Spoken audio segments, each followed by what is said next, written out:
You want to open it up? Yeah, okay. Since we're live, you guys don't need me to record my audio or anything like that, right? No, I'm just going to take the VOD and just cool. re-upload the VOD, yeah. Sick. We can do this really simple. All right.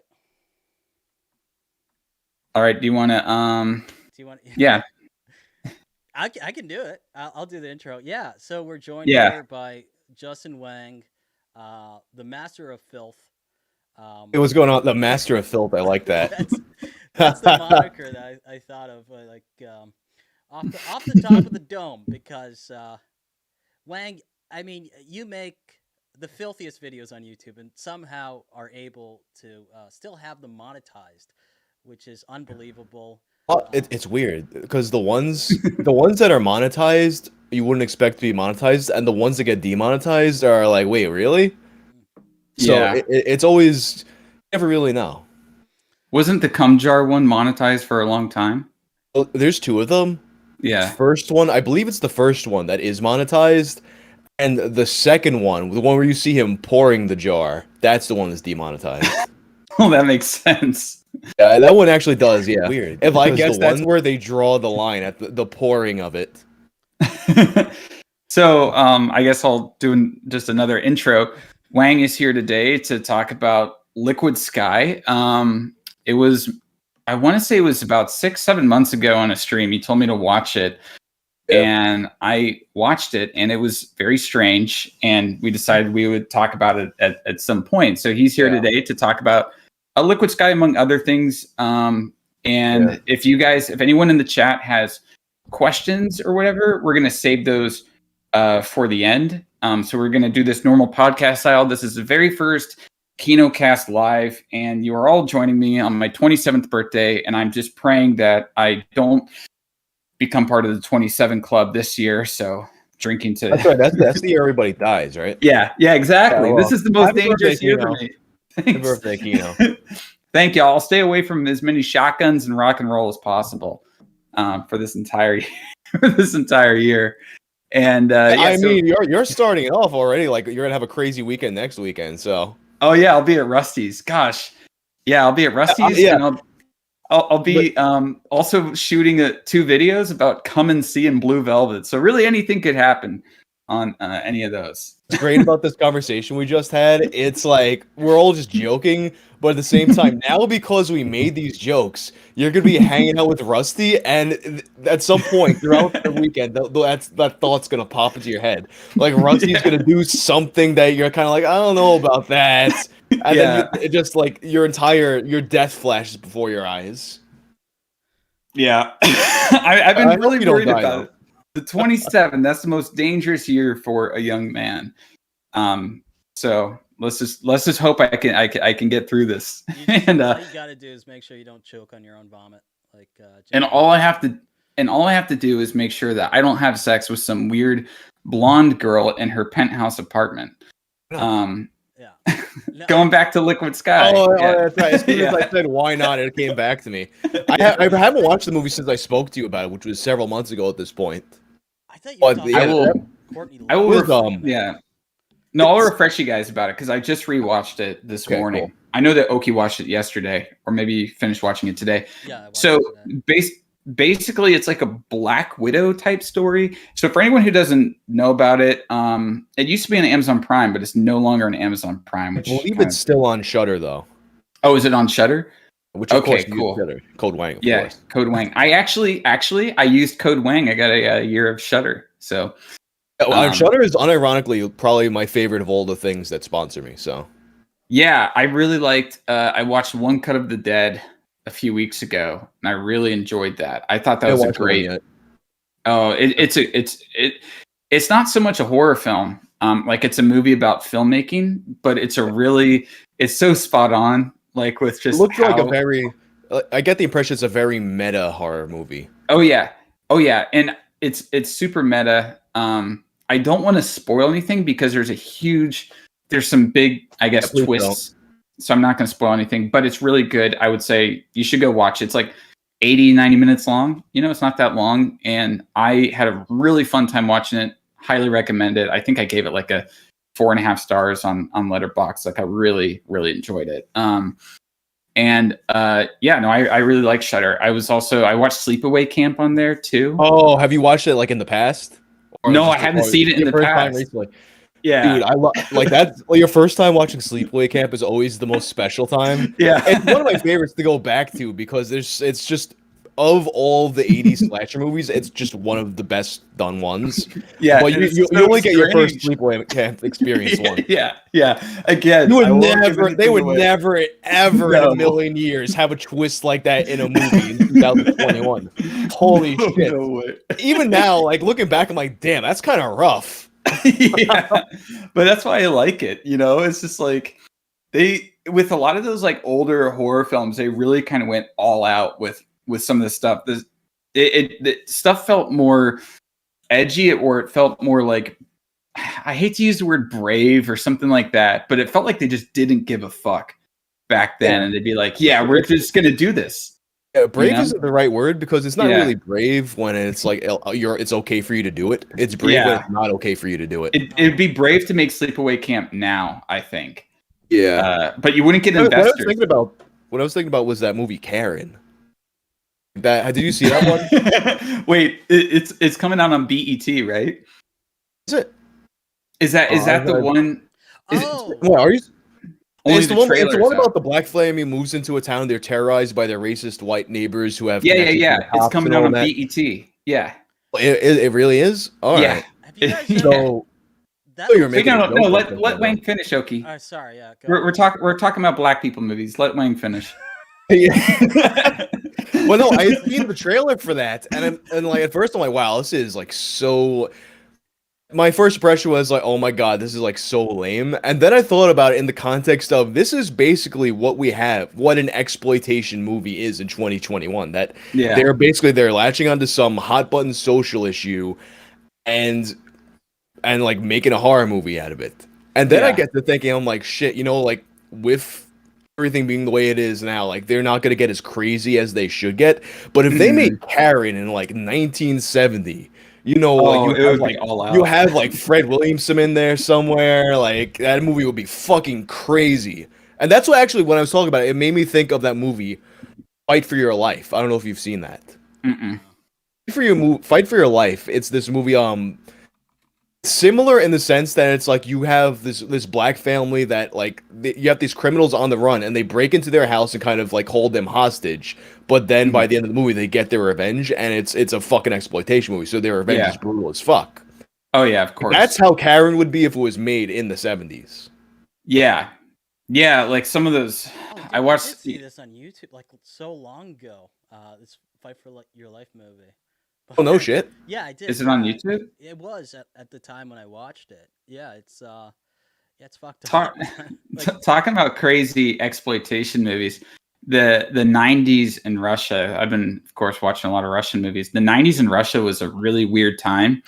And after I made my Sallow video, which is still monetized, by the way. Oh yeah. And after I made my Sallow video, I had several people reaching out to me saying like, "Hey, Kino, if you think Sallow is disturbing, you should watch The Green Elephant." And I was like, you've been telling me to watch that. yeah, I and guess you enjoyed it.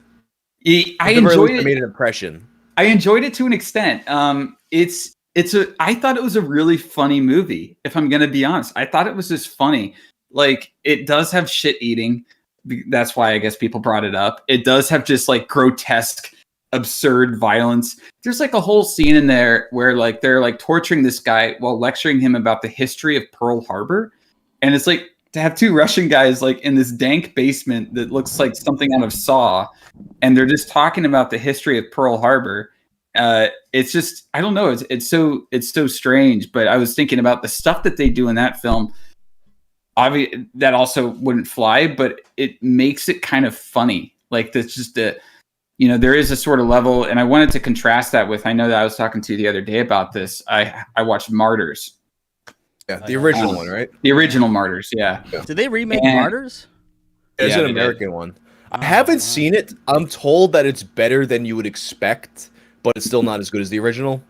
Yeah, but I wanted to like contrast it because, like in the Green Elephant, there's stuff that's maybe on the same level of like gore and of disgustingness and stuff like that. But just the way that it shows it is like comedic. It's like I don't know. I was like laughing when I was watching. I thought it was silly. And then Martyrs, it was hard to watch in some parts. It was very intense. Yeah, no, I was just thinking about like sometimes the exploitation stuff is actually just fun.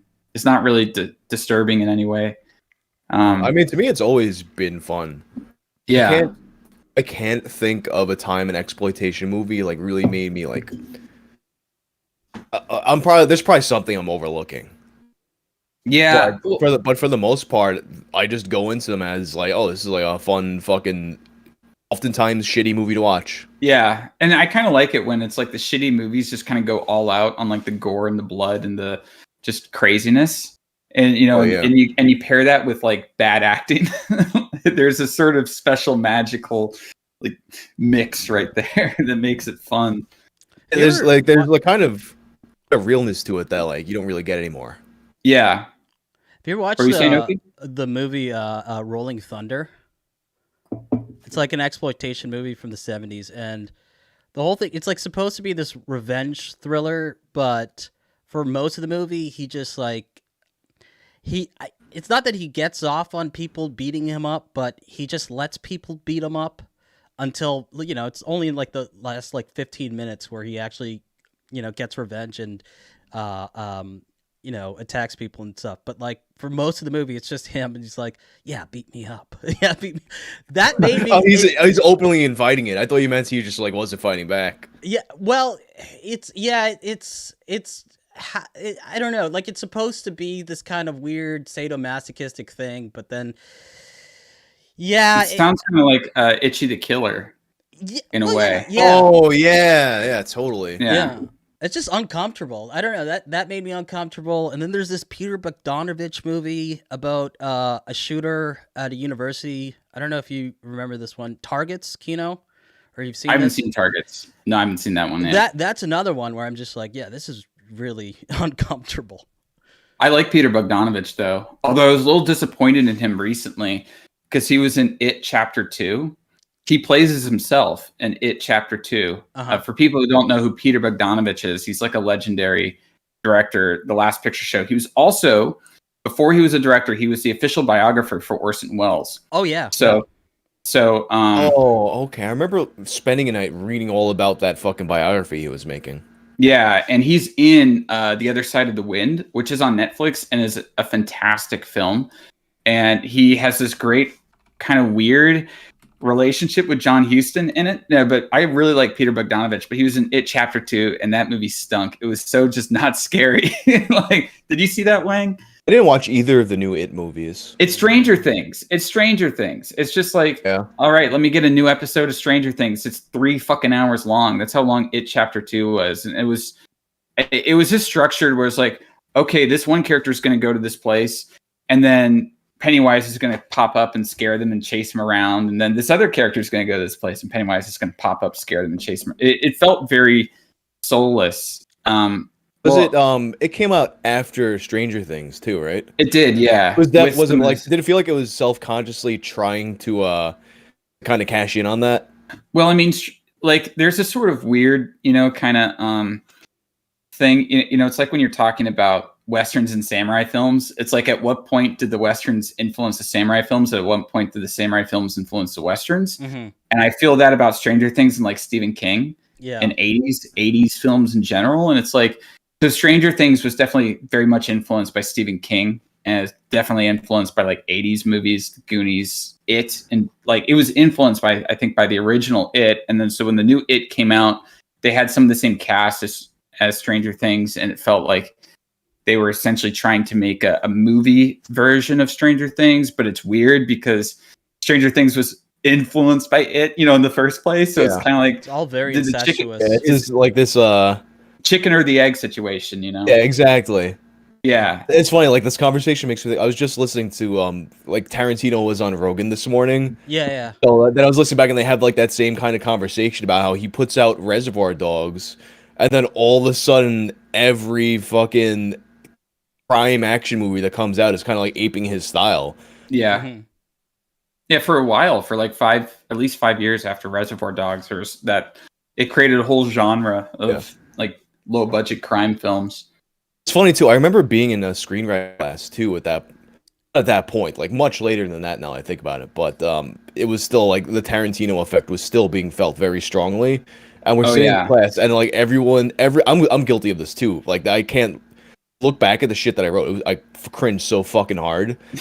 But even though my professor thought it was great, but I was like, oh my god, I'm trying so hard to be Tarantino whenever I Yeah. write dialogue, and it's so annoying to read now.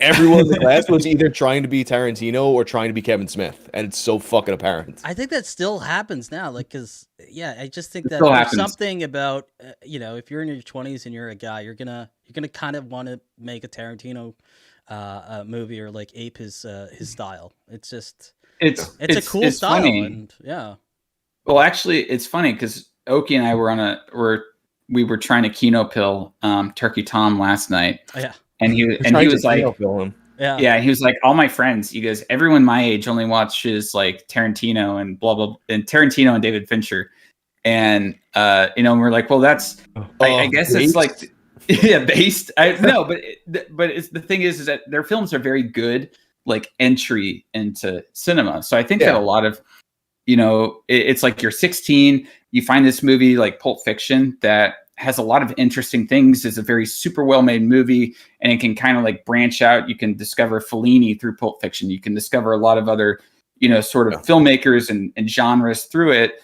But it's kind of the entryway. And so a lot of like teenagers latch onto it because it's also very accessible. It's also just very entertaining. Like anyone can watch Reservoir Dogs or Pulp Fiction and just have a really great time with it. So and often, when you're a really big fan of something, you always try to ape the style. So it makes sense that like even today, 18, 19, even going into like early 20s kids, they try to be Kevin Smith or they try to be Tarantino or they try to and any of these other directors sort of also have styles that are sort of easily like replicable. Can I say something? Kevin Smith has never been that good. Like Clerks was okay, but like and then like I guess like Mallrats is all right, but like he's not. Chasing Amy was based. Chasing Amy was based. Chasing Amy. Oh man, I gotta rewatch that. But like, yeah, I don't know. He's just. I remember really enjoying that movie in general, Chasing Amy. I mean, yeah, Kevin Smith. I remember the very first time I watched Clerks, I fucking hated it. I hated it so much. I found the dialogue so fucking annoying. Mm-hmm. But then it just happened to be that was one of the DVDs that I had at work so it was there. So I would just watch it over and over again. Mm-hmm. And then for a while, because the more I watched it, the more it became one of my favorite movies. It's like, all right, go on. Sorry, go on. Oh, I was just gonna say the thing with Clerks is it's admirable just for when you go back and watch it as a filmmaker and you see like, man, this take is running for like 5 minutes. Like they're just talking for 5 minutes. It almost feels like a stage play in that sense. And you have to give it to the actors to be able to just do all of that on like one take or, one shot. That's hard to do. Yeah, a lot of actors can. I do think that. I mean, we were talking about like working as like an extra on things. Like you see all the time, like these big actors, like they like just like fucking fumbling their like not knowing their lines if it goes past a certain point. Yeah, exactly. And I actually had that happen on my movie that I'm going to be uploading tomorrow. Speaking of Kevin Smith, Jeremy London is in it. He was in star Mallrats, and I was working with mostly non-professional actors and everything.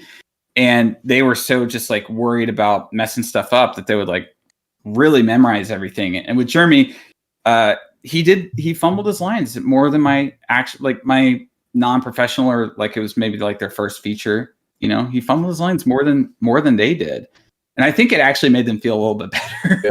Like, I think part of that too probably is that the less experienced actors, they probably overcompensate.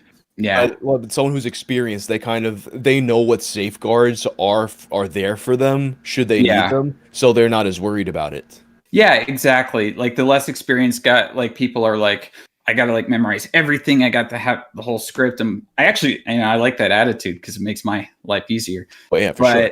if you know, but when you're professional, you know, oh, okay, I can get another take. We can stitch this together. Like this is fine. Like, and you know, and so you don't stress out as much. So yeah, no, I think it was good that he fumbled some of his lines because it just made the other actors feel better. They're like, oh, okay, it's you know, maybe they weren't so high strung after. So it was a good morale. Yeah, boost. they probably were nervous to be in the same movie as him and shit like that. Yeah, exactly. No, but it was a really good experience having him on, you know. But yeah, no, you were an extra and I was an extra. That's how we both got our start in like media. Well, I was a PA and I would extra on the side. Yeah. I guess I've noticed the headline, yeah. like PAs will kind of like, oh, we need an extra guy, an extra. Yeah. And then it's like, hey, he's on set already. Yeah. What happened to me was the first time I extraed was on this terrible film called USS Indianapolis: Men of Courage. It's a Nicolas Cage movie. It's on Netflix. You can watch it. You go to the 10-minute mark, you will see me. I was a featured extra, you know.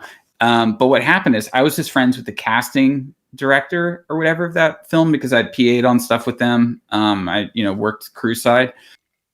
And I was actually off that day and she called me up and said, look, we don't have like near as many extras as possible. You're in the age range, whatever. Like, would you mind just like coming to the set and just doing a couple scenes? And, you know, because we have to get these shots. And I was like, okay, you know, I'm like, I don't normally do this, but fine, I'll show up, I'll do it. And so I show up the set, but my body proportions are weird. I'm 6'2", I have size 14 shoes, and they literally did not have like anything that could fit me. So I was like this baggy looking like uniform with like these clown shoes, basically. Oh no. Yeah, and they're like, okay, we can't like show you like standing up or something. So then they had me stand on it was the USS Alabama where they shot Under Siege, actually. That's the same. Oh, hell yeah. Same shit. Yeah. It's funny you said that, and that's immediately where my mind went. Just like not even knowing it was the same boat. Just like, yeah. I guess that's like my go-to for something's happening on a boat. Yeah. It's the same ship. Yeah. And so then when the second AD came out to me and was like, Peter, do you know how to weld? And I go, no. I'm 19, like I'm a 19-year-old kid, you know. I'm like, no, I don't. He goes, do you want to learn? I'm like, yeah, sure. I'd been standing there for 3 hours, you know. I'm like, literally just get me out of this boredom. I'm standing here doing jack shit, bored out of my mind. Have me go weld some shit, right? So they bring me into this room. It's this tiny room, and they're like, all right, so in this you're gonna be welding like the tip of like an atomic bomb, like in this like meeting room or something like that. I'm like, okay. So they show me how to do it. You know, I start doing it and go, okay, let's bring the actors in. Well, it turns out Nicolas Cage is going to be sitting right next to me. And I'm like, oh, fuck. Like I've never even been in front of the camera before. And the first time I'm fucking welding something right next to Nicolas Cage. So I'm doing it and it's fine. The director of that was Mario Van Peebles. Yeah, and some funny stuff happened. So what happened was after like take 6 or 7, I started like doing it. The sparks were coming out, and then all of a sudden the sparks stopped, and it was just scraping metal on metal. And I was like, oh shit! I was like, oh shit! I'm in trouble. I'm like, I don't know what's going on. I'm trying to figure out how to like fix it, you know, and stuff like that. I'm just like fumbling around, going like, what the fuck is happening? And the first AD was a total dick, total douchebag. He just runs in there, starts screaming his ass off at me, going like, what the fuck are you doing? Blah, blah, blah. You fucked up the scene, you know, and all this kind of stuff. And he's like, give that. And he's like, I go, it's not working. It's not working. Like, I don't know what's wrong. He's like, give it to me, you fucking idiot. And then he starts doing it. And he's like, it's not fucking working. I'm like, that's what I'm telling you. And Nicolas Cage stood up to me. He said, stop yelling at the boy. Like, go fix it yourself. And I was like, hell yeah. Hell yeah, Nicolas Cage. And like, imagine like expecting like a kid to like figure out welding in like 5 seconds. Like, so what? It like, took that's 45 minutes. It took 45 minutes to fix.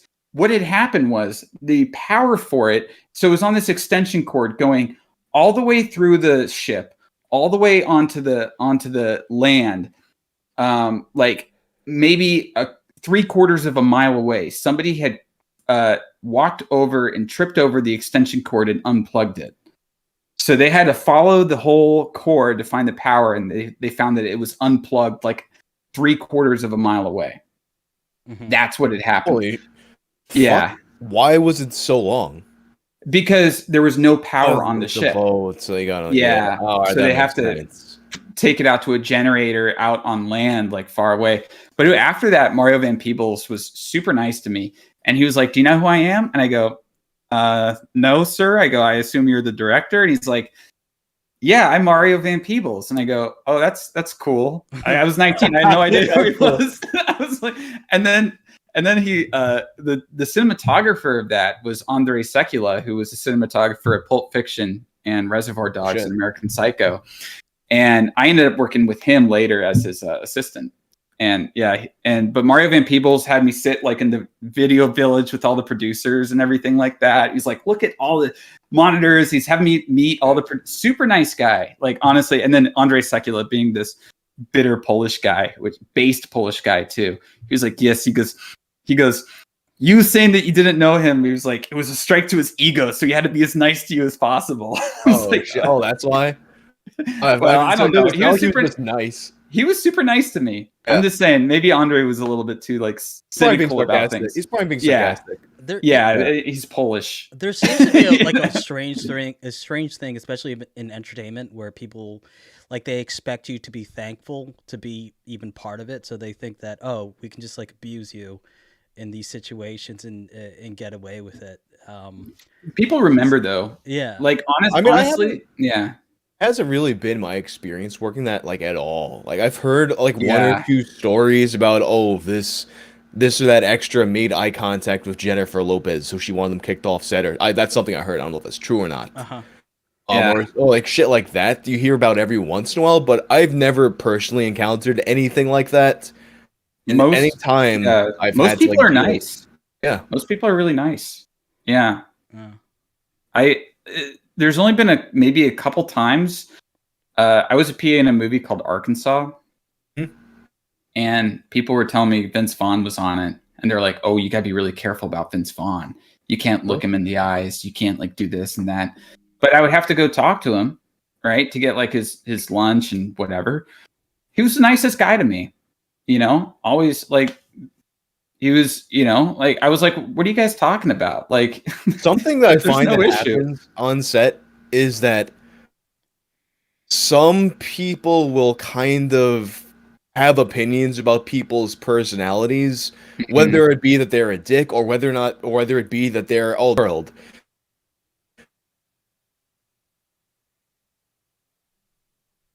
To make it seem like they have more of a relationship with them than they do. Yeah. That definitely does happen, especially in the extras. And I know that you have plenty of extra stories. Oh my god, yeah.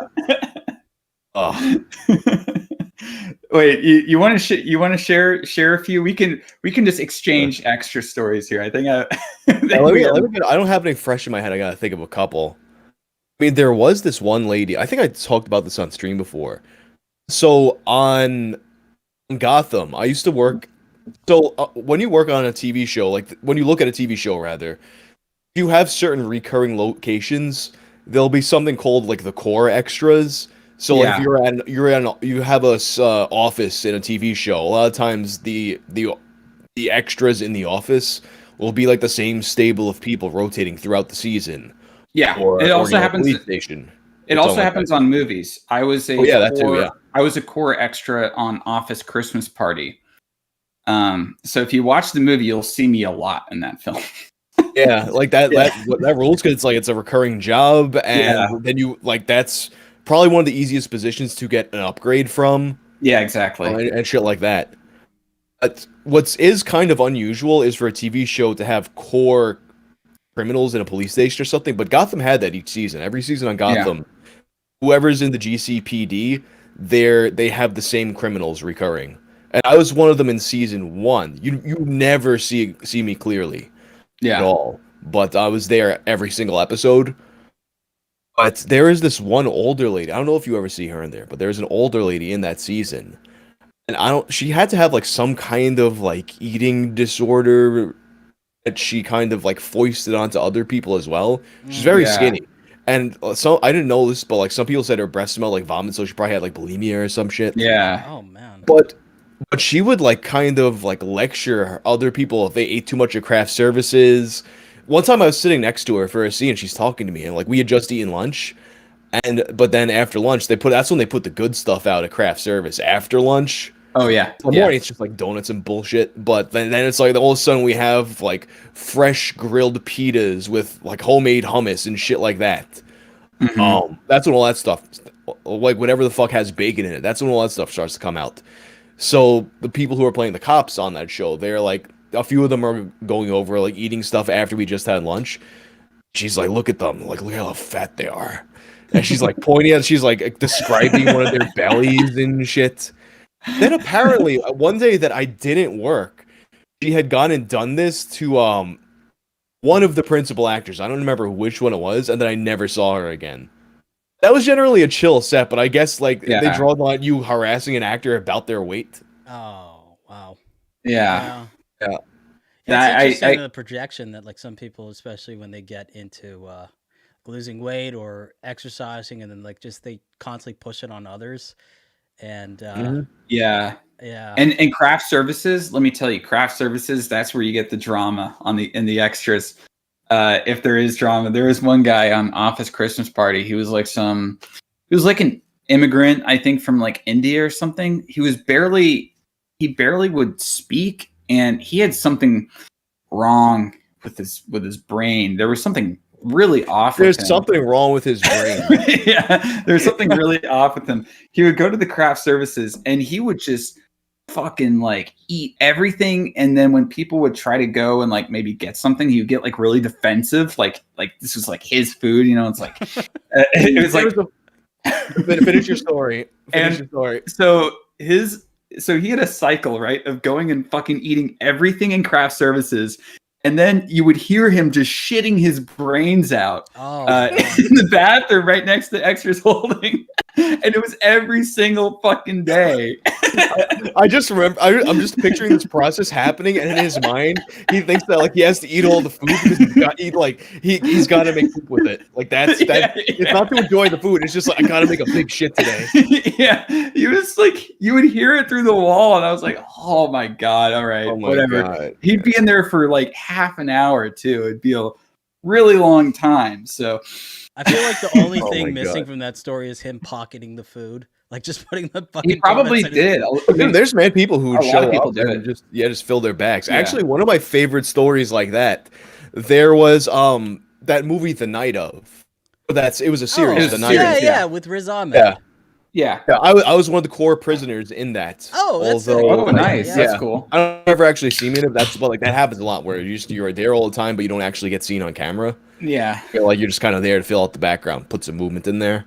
Mm-hmm. But one day at lunch on there, they always have I have like a variety of cakes at lunch. And we're getting to the end of lunch, and this one guy goes to the craft service guy. Like you have this one, it's like basically like almost a complete cake still left. So he goes, oh, can I take some of the cake home with me? The guy's like, yeah, sure. I was like, I'm gonna throw it in the garbage anyway. So what the guy does is he takes a knife, makes a slice of cake, then he takes the rest of the cake.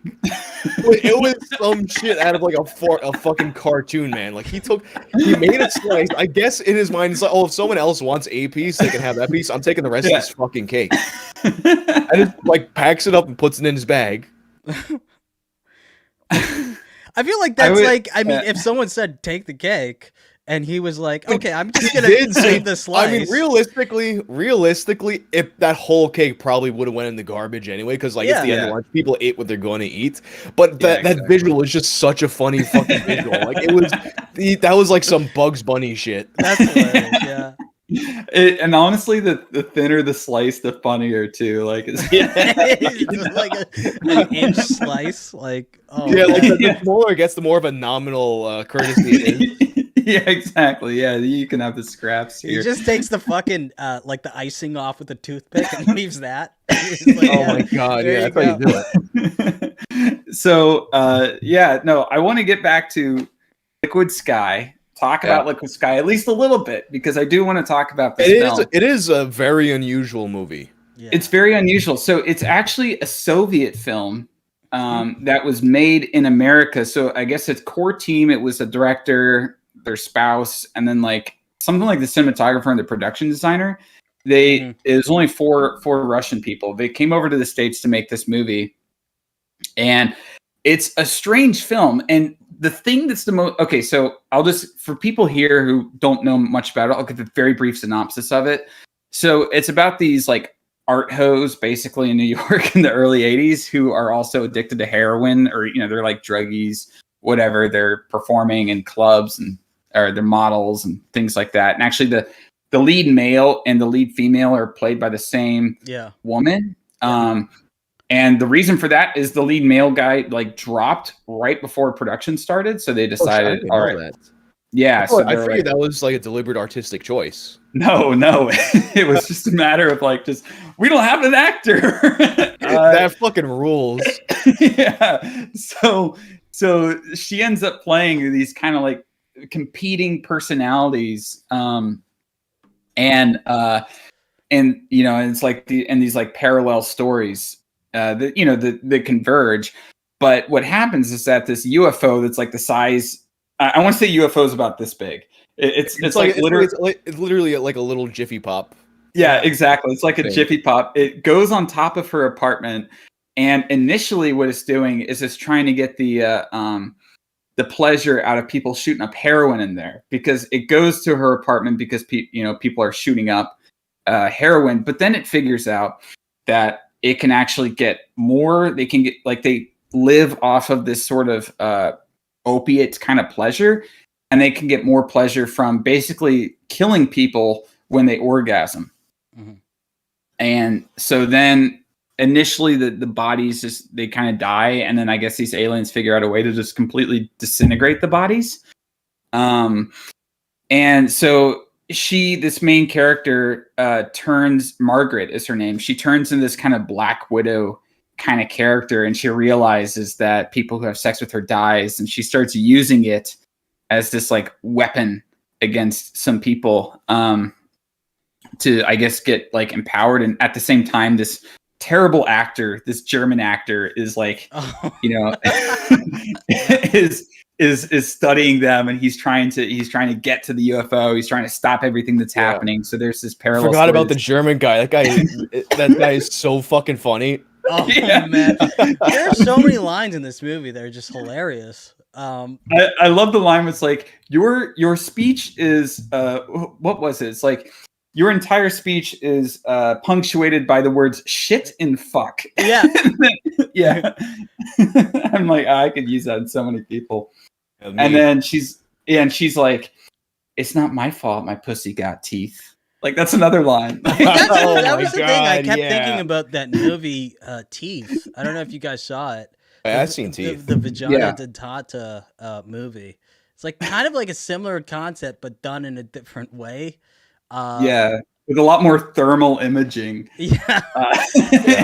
So that's what it's called. I was trying to figure out like how to describe what happens whenever they use like drugs in the movie. That's that's when the alien is watching them. You get like that the predator vision.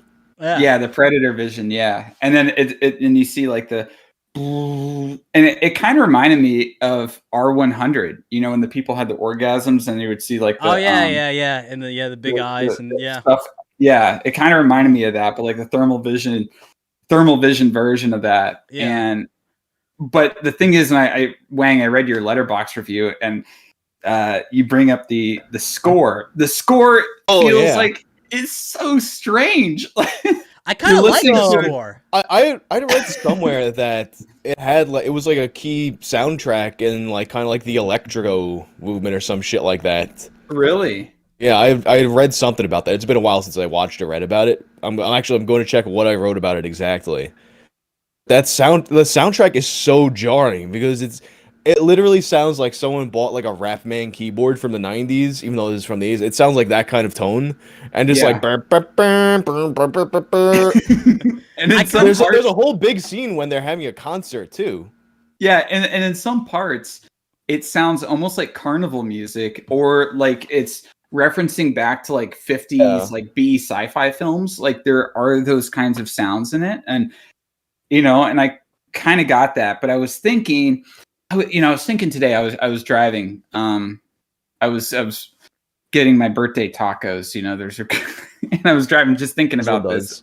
Yeah, and I was listening to Julie Cruz, and I was like, you know what? If I made Liquid Sky, I probably would have gone like having Julie Cruz do the soundtrack. Do you guys know who Julie Cruz is? No. Oh, she does like the soundtrack to all of like the David Lynch movies. Okay. So like Blue Velvet, she does like the sort of dream pop like stuff, like all the Twin Peaks music where somebody is singing is Julie Cruz. okay. Very sort of like beach house kind of, or slow dive kind of vibes. I think she was one of the original dream pop thing, but I was like, I'd probably have something like that. Like, but maybe that's why they made it. I would have never, if I was making this movie, I would have never thought to put in this like. I'm honestly, I guess I'm gonna be the only one who defends the score. I kind of liked it because like I fuck with that soundtrack. It goes with the weird editing of this movie, and it's like the whole atmosphere of the movie is just like disconcerting, where you'll get like 3 different scenes going on at the same time without the first scene ending, and it's like it could be a very difficult follow movie for that. It's like it's so between strange. that and the one actor playing 2 characters. Yeah. And doing it pretty like, and it's like you can so tell it's the same actor. It's not like although you could kind of tell in like the remake of Suspiria, Tilda Swinton is the psychologist or psychiatrist or whatever. But I think that they did a lot better job in Suspiria having Tilda Swinton play the 2, the male and the female. And this one it's pretty much like, yeah, the girl wears like girly clothes and the male character wears a suit. And they have the same hair, they have the same everything. Yeah. It's like something else that really like took me for a loop with that movie. One of the characters, I remember her very specifically being the character that's like singing in the club scene. Yeah. Is played by Paula Shepherd. And she's only done 2 movies. Yeah, she didn't do anything. She was in Alice. What was it called? Alice, Sweet Alice. Yeah. Like 10 years apart. Yeah.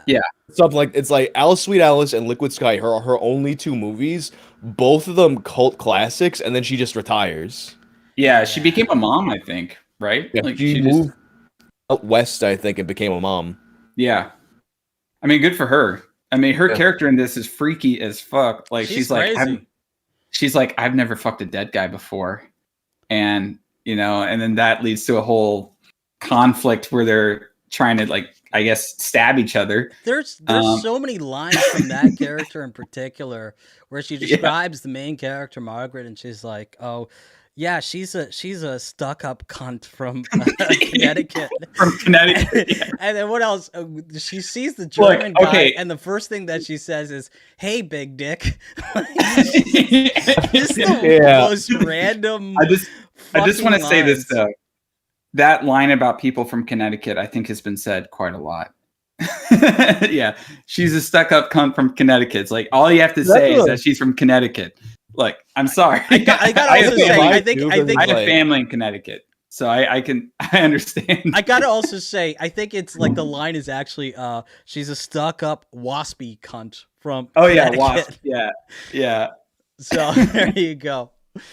It's like one of those movies too. Like as someone like who grew up in New York and always lived in New York, that's like one of those movies where it's like you kind of like you get to like look through the time machine. Yeah, and it's like if I was to make a playlist of like New York movies, that would be in them.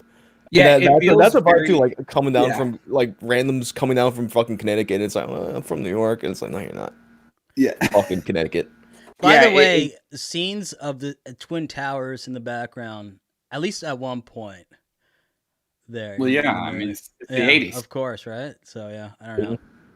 But what I was going to say is that, it's like looking back on that whole new wave sort of time in New York, too, that whole like new wave thing. And I read somewhere that this was like inspired by Andy Warhol's movie called Trash, which came out in 1970. I haven't seen that. But it does have this kind of Warhol type vibe, especially to how people dress, especially just to the aesthetics of it. Mm-hmm. And I also wanted to point out that it does utilize bisexual lighting as, you know, the kind of lighting that Whang likes to use, the purple and the red. I need something new. Like, everyone does this now. I need something new. Yeah. Yeah, you just got to use like blasted white lighting, or I don't know, maybe just all red, or maybe all. You got to have some kind of color contrast. Maybe orange and blue. Orange and blue is huge. Yeah, orange blue is like the move if you want to like be like a superhero or some shit. Yeah, exactly. That's like Mad Max Fury Road. It's like blue on the top and then orange on the bottom. You know, you can split it up. I think they literally just use some kind of filter. You know, so that makes sense. Yeah. What I would like to do though, it's like if I had a place I could just like renovate fucking exactly how I wanted to, I would probably even have like a little folder on my phone of interior inspirations, I guess. I just want to fucking have a place I can fucking deck out and make it look like Dracula lives here or some shit. Oh, that would be cool. Yeah. Well, something that always did stand out to me, because originally when I had set up my lights like this, I was thinking of Suspiria. Oh yeah. Then one of the less appreciated aesthetic elements of Suspiria are all of the really crazy wallpapers the interiors have when they're not lit up red and blue. Yeah. If I could do something like that, that would be sick too, and kind of still have the same reasoning behind it. Yeah, that would be cool. Definitely, especially, or like, I don't know, maybe make it look like a torture dungeon. You know, you could make another video on the Pain Olympics with like some sort of just person buy a like bunch of Iron Maiden devices and have them there. Have an Iron Maiden right behind you. You know, Wang. I think that what you should do is should get a bunch of movie posters, get some overexposed lighting. He's just describing his own setup, right? And then what you got to do is also you got to get 3 doors in the background and a globe. Yeah, like Kino Corner has going on. Why do you have 3 doors, dude? I have 3 doors because I have places to go. I have places to be. Actually, what it is like my studio where I shoot all my stuff doesn't have Wi-Fi, so I can't stream from there. Okay. Yeah, where I have all my like posters and my green screen set up and all that kind of stuff. It doesn't have any Wi-Fi, so I can't stream from there. So I just have to stream from my room. Unfortunately, I would like to have like the Man Who Fell to Earth poster, you know, right next to me, and my signed copy, of The Life Aquatic with Steve Zissou poster. My friend went golfing with Bill Murray, and he got a poster of Life Aquatic signed by Bill Murray for me. So nice. It's like one of my like prized possessions. Hell yeah, dude. Yeah. So I tried to go big on my screen to see what his posters are, and now he's just stuck loading. It's Jaws, Doctor Who, Soy. Yeah. So, so Taxi Driver, Goodfellas. Wait, I'm gonna be back in a second. Eraserhead, Repo Man. I don't know if you've seen that. Then I got the X-Files poster there. Doctor Who. My friend gave me that. I already said Jaws, and then I got the fucking Star Trek Geordie LaForge costume up there, hung up. But yeah, that's what I got. I'm trying to make you load. I'm stuck on loading. It's just like I just see like the blue. I hope it's okay for the stream. They see you. Do you still hear me? I hear you, yeah. Okay, sick. Yeah, so it's funny actually because it's a recurring thing. I think it's because it started off as people being genuinely confused, and now it's just a recurring thing where people see how my room is laid out, and it's like, well, like, dude, how do you like get out of your room? And it's like because you see, like, you know, you got one wall on the side, you got one wall behind me, you got a wall on the other side. Yeah. Then it's like, guys, a wall. You know that rooms have like 4 walls, and in front of me, there's another wall which contains a door. It's amazing the context, like the simplistic context that you have to introduce for like the most basic things for people who are like confused online about what's going on in your situation. It's like, obviously, but then you have to introduce all this context that seems like it should be unnecessary. Like, it should just be obvious. Yeah, I don't know. It's weird. Like I made this like kind of like after John McAfee died. I made this video recently, and after I taught like, oh, this guy he probably raped people and he probably scammed people, or he scammed people and he probably murdered someone. And then afterwards I say, oh, but he lived an amazing life. So then I had so many people attribute me saying that he lived an amazing life to me saying that, oh, I think that rape is cool or something. And it's just like, Oh my god! Like, people will always figure out like the most uncharitable way to interpret the things you've said. It's really it's so annoying. Yeah, I don't know. People online, I don't know if they're like, that's probably just like a troll, or are they that dumb? I don't know. I mean, it's something that could be said as a troll, but then there's people who unironically think like that. So Yeah. you kind of need context for the person to know what direction they're coming at you from.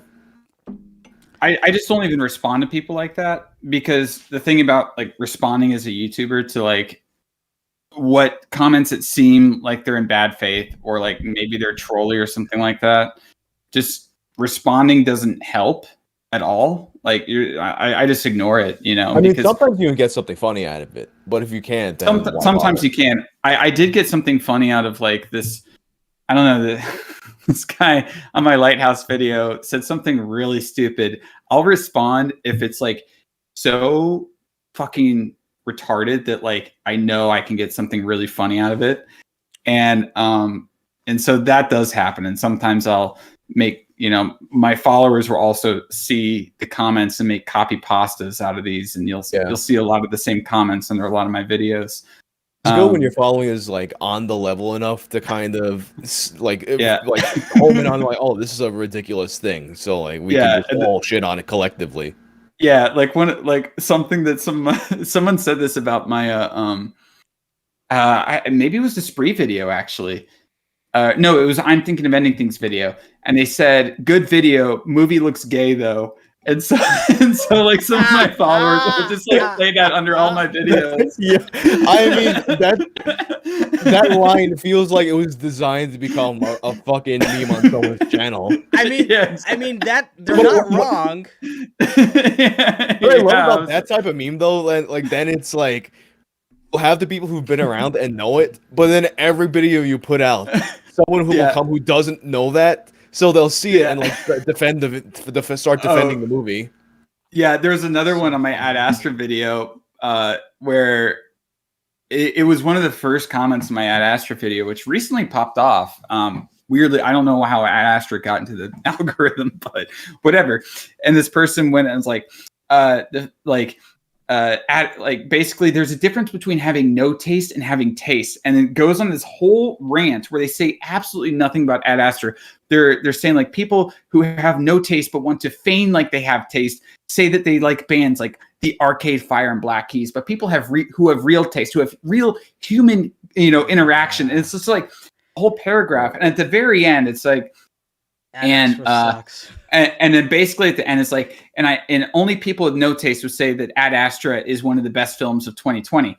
Well, since they say absolutely nothing about Ad Astra for an entire fucking paragraph and just the last sentence, you could literally just replace Ad Astra with any other movie and then just like change the date. So some of my followers did that, and they did that with Parasite when I made my Parasite video.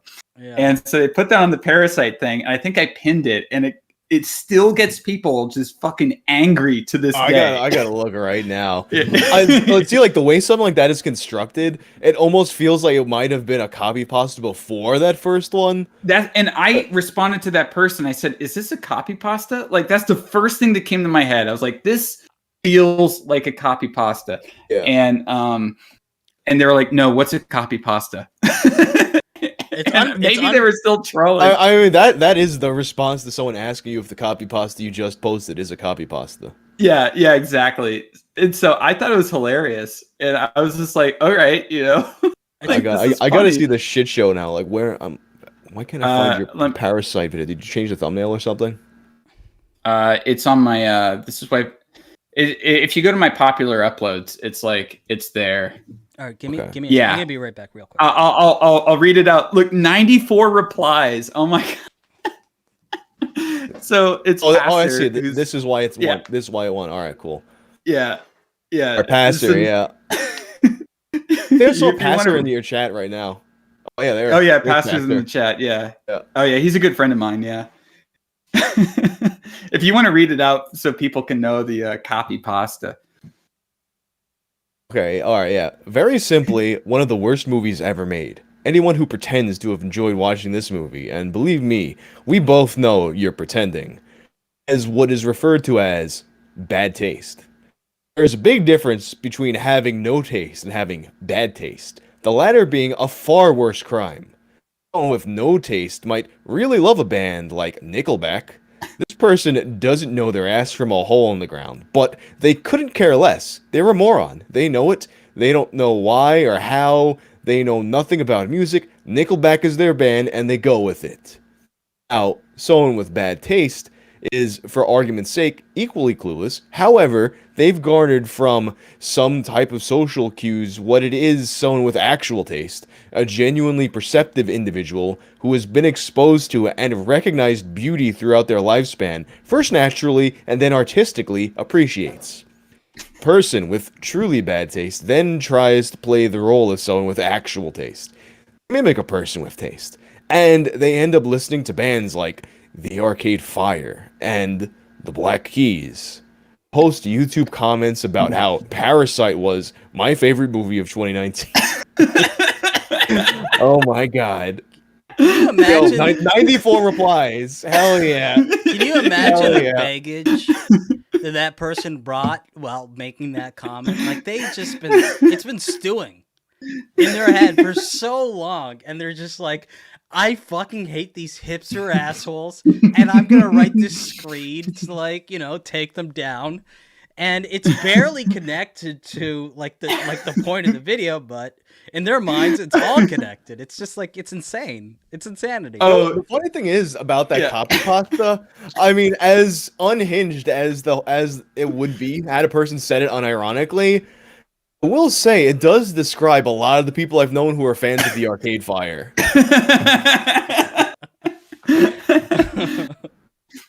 So Ramadan Steve is in the chat, and yeah, from the Lighthouse copy pasta, somebody said try DMT and then rewatch the film, perhaps. Like, that was something from the Lighthouse. Dude, I love when you can like say so. Oh, was the person saying try DMT? Like, they were joking too, right? No, they weren't. So I was gonna say, when a person writes like a long ass fucking screed like that, one of my favorite things to do is just reply to them with like some kind of like flippant comment like that, because that sets them the fuck off. Oh man! Like if they're coming like expecting you to come at them with some kind of well thought out, detailed argument, just. I had that happen recently on fucking Twitter, and it was so much fucking fun. But I don't remember what the argument was. It was about bestiality. Like, they're trying to have a whole intellectual argument about how you need to prove morally that it's wrong to fuck animals. Yeah, no, I saw that. I just replied, nah, man, just be normal. And he got, obviously, on an intellectual level, I know that there's like philosophical arguments you can make in that regard, but I don't feel like it. And I knew saying just be normal would piss this guy the fuck off. And he wound up spending his whole fucking day cataloging all the intellectual lightweights that he had to deal with because I said just be normal. Oh, yeah, and all you do then is just say that and then mute him and just let him just shout into the void. Oh, that's too funny. Yeah. Yeah, I actually love it. I don't read my comments that often because usually it's like after a certain point after you uploaded, your comments just get either very redundant or just very like stupid. It's just people schizo posting, and it's just like, all right. There's definitely like a sweet spot for comments. Like the ones you like, obviously the ones you get right when you post is just gonna be like, oh, first, or like a joke, or like it's gonna be like a meme or something that doesn't really have anything to do anything. But like once like a day later, Yeah. maybe I would say like a couple hours later is like the Yeah. sweet spot. I mean, it's probably different. Like it depends on the size of your channel too. Like the first Yeah. couple hours on mine is like the sweet spot to like find good comments, and Yeah. then as it like goes out through the algorithm, It gets that- stupider and Then stupider. you get the yeah, like that's craziest. where you find like that's when all of a sudden the people like like if someone who doesn't use YouTube, if you just say the phrase YouTube commenter, they have a certain kind of idea about a certain type of person. Yeah. Yeah. That's the kind of person who shows up to your comment section after that sweet spot. It's Yeah, funny that yeah, you can like exactly. you see a comment and you can just immediately tell this person's unhinged. Like you Yeah. just recognize it immediately that it's not, you're not talking to like a healthy person, or like, I mean, you're not reading a healthy, like, yeah, it's like it screams insanity. I attract a lot of those people. I don't know how. I feel like you invite it. He does. With his, Invite it. I with mean, his granted, not so much in your videos, but in your his Twitter. your interactions with people, I feel like invites it.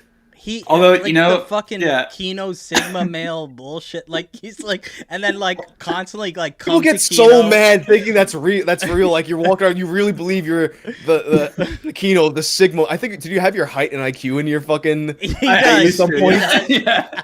Did you Yeah, do that? I used to- I People used to did. get so mad at that. Oh, Yeah, I man. know. That's why I did it. I saw how people got so mad at that. I was like, oh, it's gonna be funny if I do that too. So I said like height 6'2", which is true. I'm a tall guy, but then I was like IQ 190 or something like 187. It was I just like chose like some like number. It's like, yeah, that's more than Albert Einstein, you know.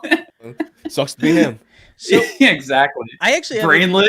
I actually have a question for Whang here, like, because you have a huge platform on Twitter, especially, and it seems like when you're in that position, like, how much thought do you have to put into what you put out into the world, and like, obviously, like, you can post the most degenerate, like, fucked up shit, but like, if you engage with a certain argument and it escalates to a point where it's like this huge thread, that's not a good look. Like how much thought do you put into that, and also into like tweets that you make, or like, you know, putting your opinions out into the world? Like, what's like the block there?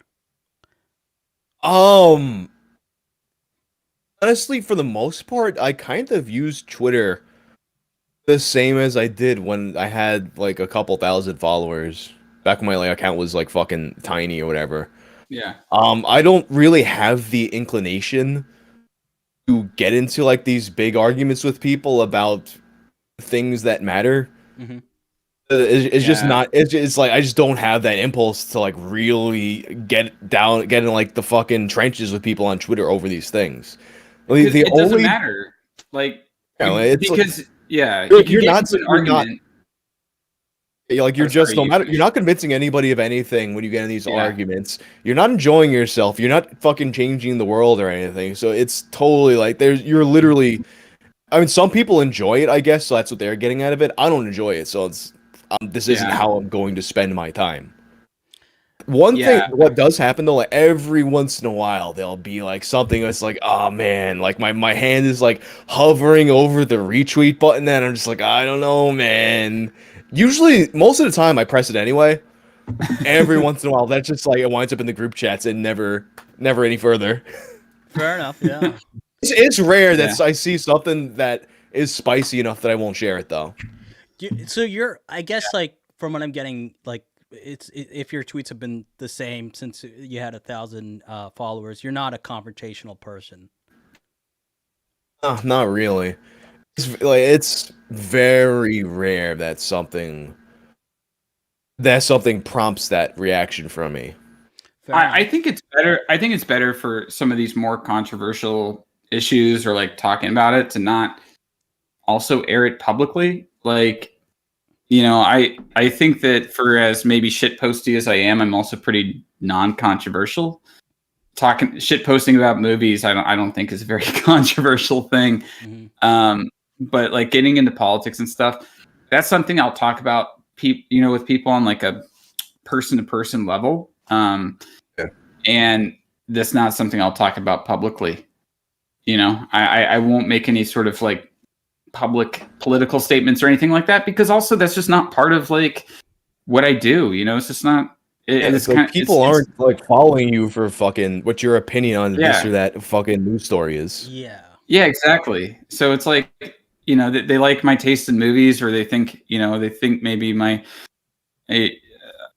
yeah, it's all about movies, and I'm just like, all right, I'll shit post, you know, about some things, and I'll talk about movies, and that I'm just going to limit it to that. I'm not going to get into this gay politics stuff that no one cares about. Yeah. Yeah. Yeah, I've been moving more and more away from like, although I do have that niche because I am sort of confrontational. I do like, you know, having that like. Every once in a while, you'll get into it with somebody. I do. Yeah. No, You had that that's- one guy, I forgot his fucking name, that like came up with the frog situation. Oh, the Miles Power thing. Miles Power, yeah. Yeah. You got into. That's probably the most I've seen you like go into a back and forth with somebody. I know that's been going on for a year or two.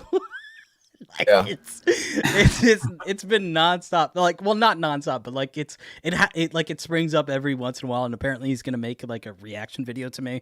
But no, I like it's been a year. I was really passionate about that subject.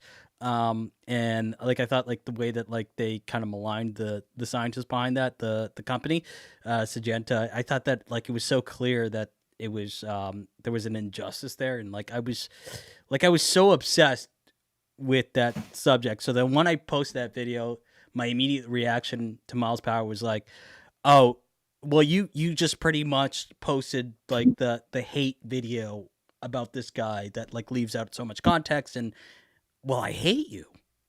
Like, that's like how I felt. Like I was like, I really didn't like the guy. Like I remember watching his videos about the subject and just getting angry. So, but like I'm looking forward to what like his reaction. But it's almost been a year. So Yeah, I'm curious cares? as to how that's gonna be. I'm going to start Imagine reading you some guys- of the super chats. Oh yeah, for sure. Oh, yeah. So, okay. So I'm going to start at the top, and there's a question for you, Wang. Wang, is it true you're going to kickbox Justin Kim? If so, have you prepared your body? I don't know who Justin Kim is, but my legs are fucking huge. So I mean, Same here. I have stocky it's- legs.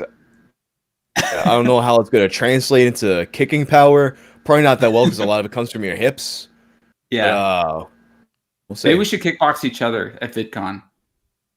You definitely have a massive reach advantage, but I probably have a huge Yeah. strength advantage. So we'll see. Are you going to That's the- VidCon? When? All right, so I'm gonna be on tour in October, but I have a Pomona and a Los Angeles date that coincides with with VidCon. So I'm going to attempt to make it down, at the very least, like make it to like some parties in that time frame. Okay, sick. Yeah. You should. Oki, are you going? You're going, Yeah, right? I'm gonna go. Yeah, we're sharing a- I think me, Kino, Slush, Glink, Ghost Gun, Technicals. and who else? And tech.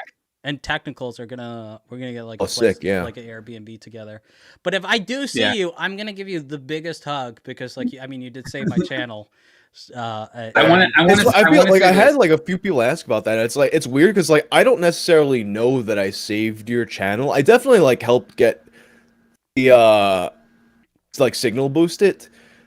There is a chance it might have just worked its way through the process and came out in your favor, but I think because like at the if I time did save you your were- channel, I am thankful for it. So when I had my Twitter account, like I think I had like 100 followers or something, and you were like the only YouTuber who followed me, and like you signal boosted it like crazy, but you continued to do it. Like you didn't do like one tweet, you did like fucking like I feel like it was like 5 or 6 tweets, and that's the only reason like we say because I got 3 strikes, and it would have been taken down. I think like unless you got involved, like I had 16,000 subscribers on YouTube, my whole shit would have been done without you. So eternally grateful. I'm glad it's not. Thank you, Justin Wang. Gotta give you the biggest hug if I see you. I don't know if you're a hugging guy, but I'm gonna force it on you anyway. We out. I think you So were. I remember when that happened. Yeah. No, I remember when that happened too. Because like what I tend to do if I find a new YouTuber through the algorithm that's just like on my homepage or something, the first thing I'll do after is like see if they have a Twitter account. So I saw that you had one. I just followed you, I found you through the Dan Ninen video, and then maybe hours after I found it, you like Dan Ninen was attacking your channel. Yeah, I DM'd you like immediately. I was like, okay, Yeah.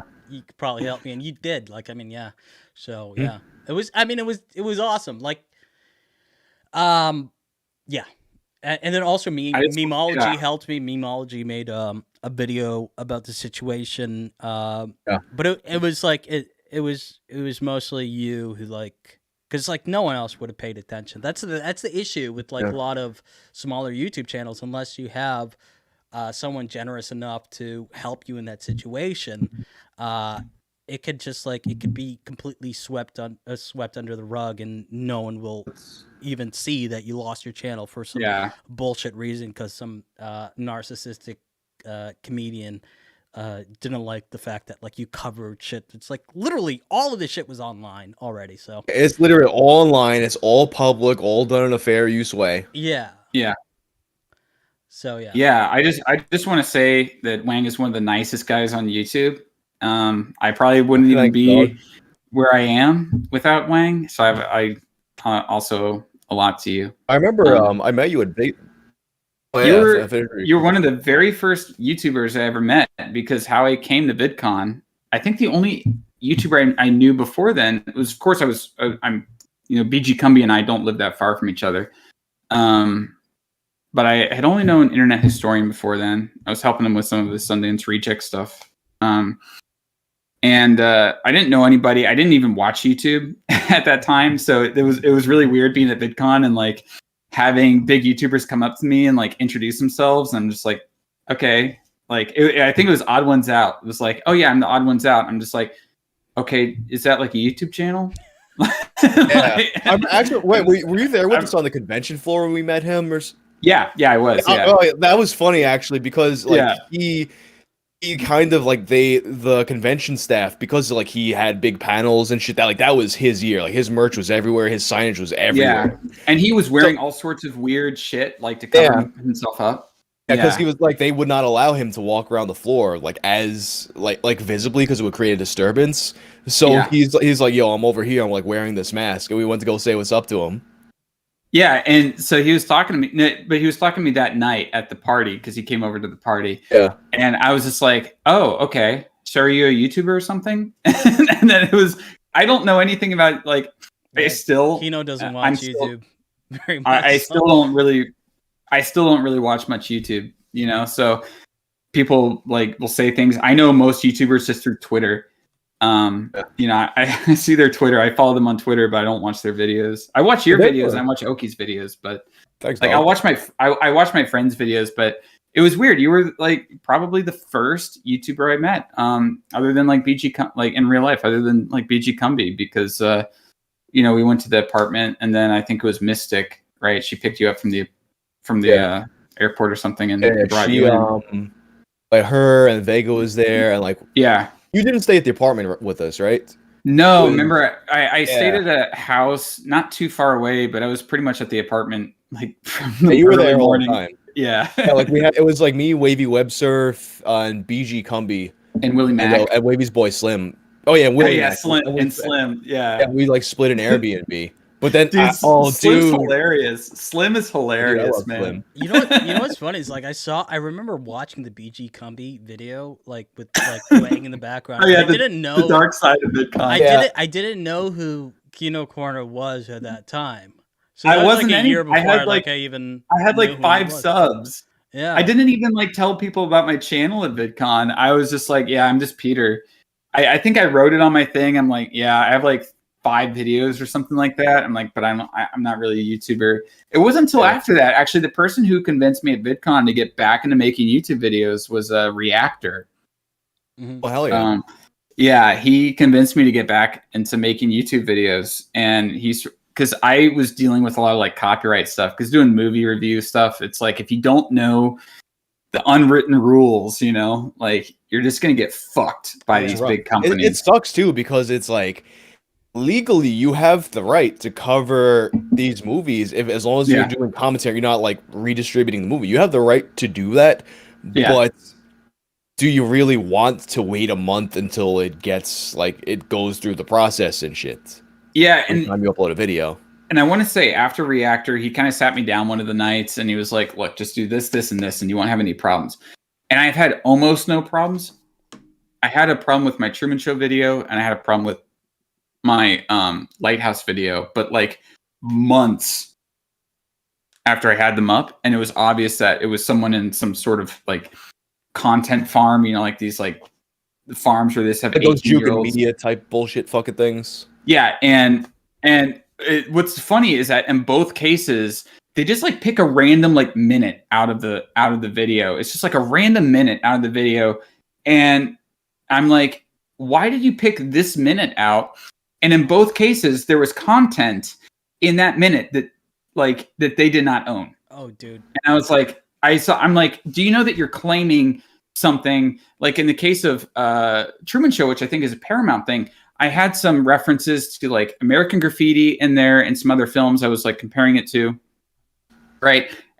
And they claimed that. I was like, do you understand that you're claiming content that you don't own? Like, I don't think that that's very legal. But thankfully, the person who really helped me on that, and I'm gonna stand by him on this. It was John Swan.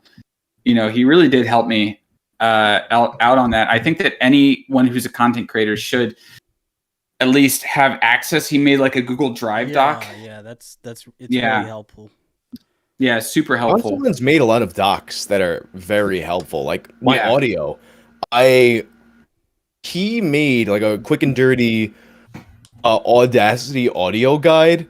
Yeah. Since I started using John Swan's, I think all this shit got deleted at a certain point. So like that, he probably still has the documents, but like the tweet to the document is gone. Yeah. But that's what I've been using to kind of like dial in my audio settings since he made that. Yeah, John Swan, he's like only like 19, and I mean he's a smart kid. Not only that, like I mean, it's like he's seriously impressive.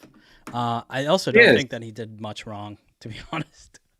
I mean, he fucked up. Like when you fuck up on that scale and you sit by as your friends like tell what they think is the truth and like defend, like kind of fall on the sword for you while you know that you lied to them and they're operating on a lie because they trust you. Like that is. Although I will say this in his defense. I will say this in his defense, right? I am so glad that I was not online when I was his age, because I would have done so much stupid shit. Exactly. I was such a shithead when I was 19. Yeah. Like, you know what I mean? For us, because we're all a little bit older, you know, we're older, I think, than most YouTubers. And for sure. And it's just like, it's just teenagers being. It's stuff that I think is easily forgivable, but I don't really want this to be a drama stream. I don't think it's the end for him, but he definitely has a long way to like regain people's trust. Yeah, I think so too. I think he just has a little bit of growing up to do, but he's been so helpful in a lot of areas. So do you know Baron Julius von Brunk, Wang? Oh hell yeah! I've gotten drinks with him before. Yeah, cool guy. So he says, Kino and Wang, top 10 anime crossovers. And then Robel, who did the art for this stream, you should go follow her on Twitter. Yeah, she's my Filipino sweatshop artist. She also does. She has swag. She also does the art for Mumkey Jones. Yeah, she's good. And she said, favorite Adam Sandler movie except for Uncut Gems? This is a question for you. Is Billy Madison? That's the one with Sonya Blade in it, right? With what's her fucking name? Chick that played Sonya Blade in Mortal Kombat. I think that's Billy Madison. Whichever one she's in is the one I like. Billy Madison. Actually, it's the one with Nudie Magazine Day. I think that's Billy Madison, right? Yeah, it's one of the funniest Adam Sandler movies, I think. Billy Madison. Where he gives the whole that one about the puppy that was lost or something and it's like the guy goes on this whole rant about how everyone here is stupider for hearing you talk, and he goes, you could have just said wrong. I thought that movie was actually funny. I actually think Adam Sandler movies, I find a lot of them funny. I'm gonna be honest. I'll put them on in the background when I'm editing. I have no pretensions about the kind of films that I watch just as many stupid films as I do like artsy films. Plumpy says, "Happy birthday, Oki! Looking like my PFP. Lose weight." I gotta say, this guy sent me this Plumpy guy sent me a message on Reddit one time, and I gotta bring it up real quick here because it was one of the funniest messages I've ever gotten. Like on YouTube, on Twitter, like there's no comparison. So he sends me big fan Oki, and then he says, "Hold on." Oh fuck! This is one of the best. This is actually hilarious. So, this is the only way I can DM you. But after watching the Kinokast, wallahi, you're a cool ass nigga, bro. May Allah grant your Blasian kids that look like human-like as possible, inshallah. This is not a diss to your appearance. The Somali people are God's chosen people. I'm just goofing on Asians. Keep being a solid ass nigga, bro. It's the most ridiculous. Like, I don't know. I don't even know if he's Somali, but like, he added the wallahi in, he added the inshallah in, and he's like, Asians are pretty much mutants, is what he's saying. But Somalis are God's chosen people. So, but so I'll take that shirt from Plumpy, who's a ridiculous human being. So Baron, Julius von Brunk, also with $5. Thank you very much, Baron. And thank you, Plumpy, for the $10. And thank you, Baron, for the other $2, Rebel for the 50 pesos, and World Book Official for the $10. And let me go. Baron also says, if people with pronouns and disabilities listed in their Twitter bios don't hate you, you're not doing it right. Yeah, I feel like people who like generally...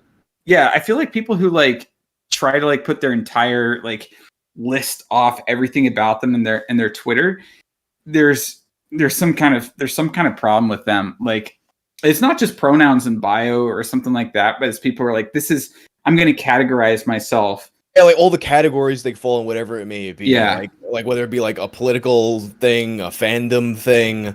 It's another one, like the fandoms. Like list every fandom they're a part of. It screams of someone who is completely unsure of themselves, and they don't know who they are. So they have to like base their whole personality off of like some hot political take or some fandom that they're part of, and it just screams as like, oh, you haven't found yourself at all. But the funny thing is, it's so easy to fuck with these people. And Whang, you actually retweeted, maybe it was a year ago or something like that, and I made this tweet just to fuck with the Star Wars fandom.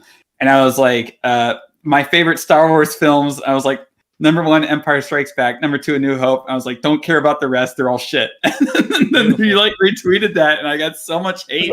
That's those are my unironic feelings about the fucking series. Yeah, me too. Like, that's my unironic feeling. I mean, Empire, great movie. New Hope, great movie. Pretty good. Not as good as Empire, but it's good. Yeah. The others are kind of like. Look, I don't hate them. I don't hate them, but they're not something I'd ever watch in a million years watch again. They're just okay. Like, okay. Yeah. It's like, all right, I watched it. It's 2 hours. I think Indiana Jones is way better. Well, it is better. But as far as trilogies goes, I mean, come on, can you beat Lord of the Rings? No. Like, you can't. Like, Lord of the Rings is great.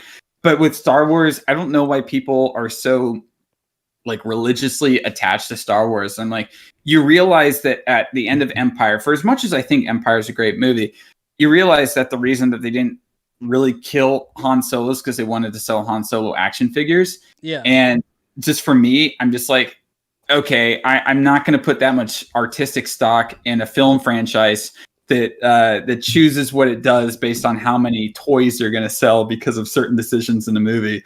I'm sorry. It's just, that's not a good way to make films. It's a toy commercial. Return of the Jedi is a giant toy commercial. Like, that's all it is. I'm really happy that kind of like, like the nerd fandom kind of like craze that happened, especially after like the Big Bang Theory is starting to die. Like the shit that you would see on Reddit, where like every fucking post was like, it was some sort of Star Wars post with like Han Solo or Luke Skywalker and like behind the scenes photo, and it's just like this kind of weird adulation where you would see these people in line to see these movies and just like praying, like legitimately praying and crying about this shit. Like they would watch the trailers, so weird, and then they would it's be so crying, fucking weird. and it's just like I'm so happy that kind of like weird capitalist, ugly, twisted kind of disgusting thing is dying. Yeah, same here. Like, I just always found it weird. I'm like, you're gonna. But I talked about this actually in my video on the Truman Show, because I think a movie that really does talk about a lot of this is the Truman Show, where it's like people who just don't really have much of an identity themselves, and they really don't have much of a personality, just attach themselves to something that they consume. Yeah. And then they make that whatever they consume their personality. It's like, you're so boring. You have no sort of cultural background. You have no sort of life of your own, that you just say Star Wars is my personality. And so if you go, or whatever show, Rick and Morty, I mean, it's you could say this about really kind of any kind of franchise. But also, like imagine attaching your whole personality to the most popular franchise on Earth. It's like, yeah, it's so it's like you're not lame. exactly distinguishing yourself there. A $1 billion company, yeah, is going to choose what I believe. It's like, okay, dude, like you're very individualistic right there. You're very unique, but it's because like they don't have like this kind of like postmodern world, where a lot of stuff has been like broken down and people don't have any kind of roots to go on, any kind of culture to go on. They just like attach themselves. And that's why when you criticize like a film that's maybe in Star Wars or in Marvel or something like that, they take it very personally with, it's like, that's not a normal reaction. Like, I know I like a lot of movies that tons of people hate, and I'm just like, I'm here okay, to say, you hate it. I'm here to say quickly that Star Wars can suck a dick. Even Empire? Even Empire? All of it can suck a fucking dick. Even if it's enjoyable, suck a dick. All right? I just, it's just like, all right, so somebody doesn't have the same taste as you in movies. Like, who cares? Honestly, who cares? Like, you like it. That was like something I wanted to like, when you were talking about like not getting too deep into like political stuff or whatever on Twitter because of the backlash you might get. Yeah. Posts like that Star Wars post that you made. Yeah. I've seen shit like that get way hotter than any political controversy or any shit like that on Twitter. Like that's the shit that'll make you the main character for a day half the time. Yeah. Consume. You gotta consume.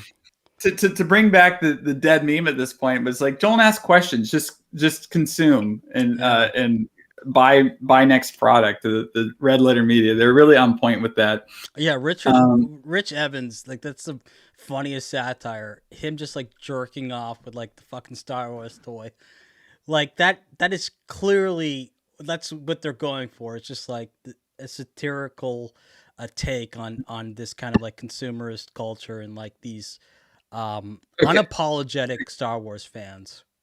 So Ramadan Steve has $5 and he says, ask Whang when he thinks Crabcore will come back. Dude, actually thinking about Crabcore, I don't know if you guys know what Crabcore is. No. It was this moment in metalcore where you had Attack Attack is kind of, there were a few bands, but Attack Attack is like the Crabcore band. They're the ones who kind of made it a meme, and it's basically based on this pose that some metalcore guitarists of this time period would do, where they're holding the guitar in the middle and doing like these deep squats on stage, and someone commented that they look like a crab doing that. So people started using the word crabcore. But I saw a fucking TikTok about crabcore recently, and I was like, holy shit! I feel like we're almost reaching the point where we're gonna be back in the cycle where that phase of metalcore will come to us again. So you should do that. You should do that with Jinx. You should just make Jinx like a crabcore band. Dude. Like just Oh, man, I didn't do it. Yeah, when you're shredding, you play bass, right? I play guitar. Oh, you play guitar. So when you get down on guitar, just like do the crab squat. You can bring it back yourself. Fucking at this point, my knees will explode if I do the crab squat. By the way, are you standing right now? I have this thing over here. It's Oh, I see. It's like an ergonomic. It's like one of those, like one of those, like, Yeah. it's supposed to be better for you than sitting or standing all the time. Yeah. Half the time I don't use it, but when I'm using it right now, it's a lot better for your posture. But sometimes because it's just like a stool that I gotta like pick up and like set up a little bit.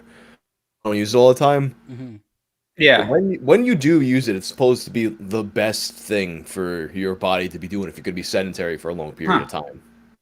Dude, I went to this girl's house and she had like her apartment. She had like 2 of those. Like tried to bring people over, and it's like the only other place to sit is like on her bed or like these 2 fucking ergonomic chairs.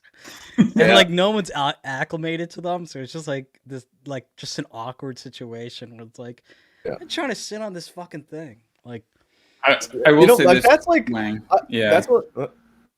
Wait, That's one of those things for like when you're working. It's not a thing for hanging out. Yeah. That's gotta entail, use this ergonomic chair I have for office work. Yeah, exactly. While we hang out. Like, no. She had nothing else to sit on. It was like it was just a fucking like it was like, dude, fuck. Come on. And women complain about men's apartments being like one chair and a TV. It's like no, but what I was gonna say, Wang, is speaking of that, I saw a band called Franz Ferdinand live several years ago. Oh yeah. And Alex Capranos, he plays the guitar and sings. Dude, he was doing fucking splits in the air while playing. The dude is I was like, holy shit. When I was watching it, I'm like, this guy is crazy. It was a great concert. I love that band. And he was just like jumping and doing like air splits perfectly, just like like this. And I'm like, what the hell? I was like, I could never do that. Cool, like fucking like running, jumping, spin kicks and shit I could fucking do playing. I don't know if I haven't been able to play on like a really nicely sized. I haven't been able to play on any stage for a fucking year, so we'll see that's true. Yeah, maybe we should go up and see you play at VidCon.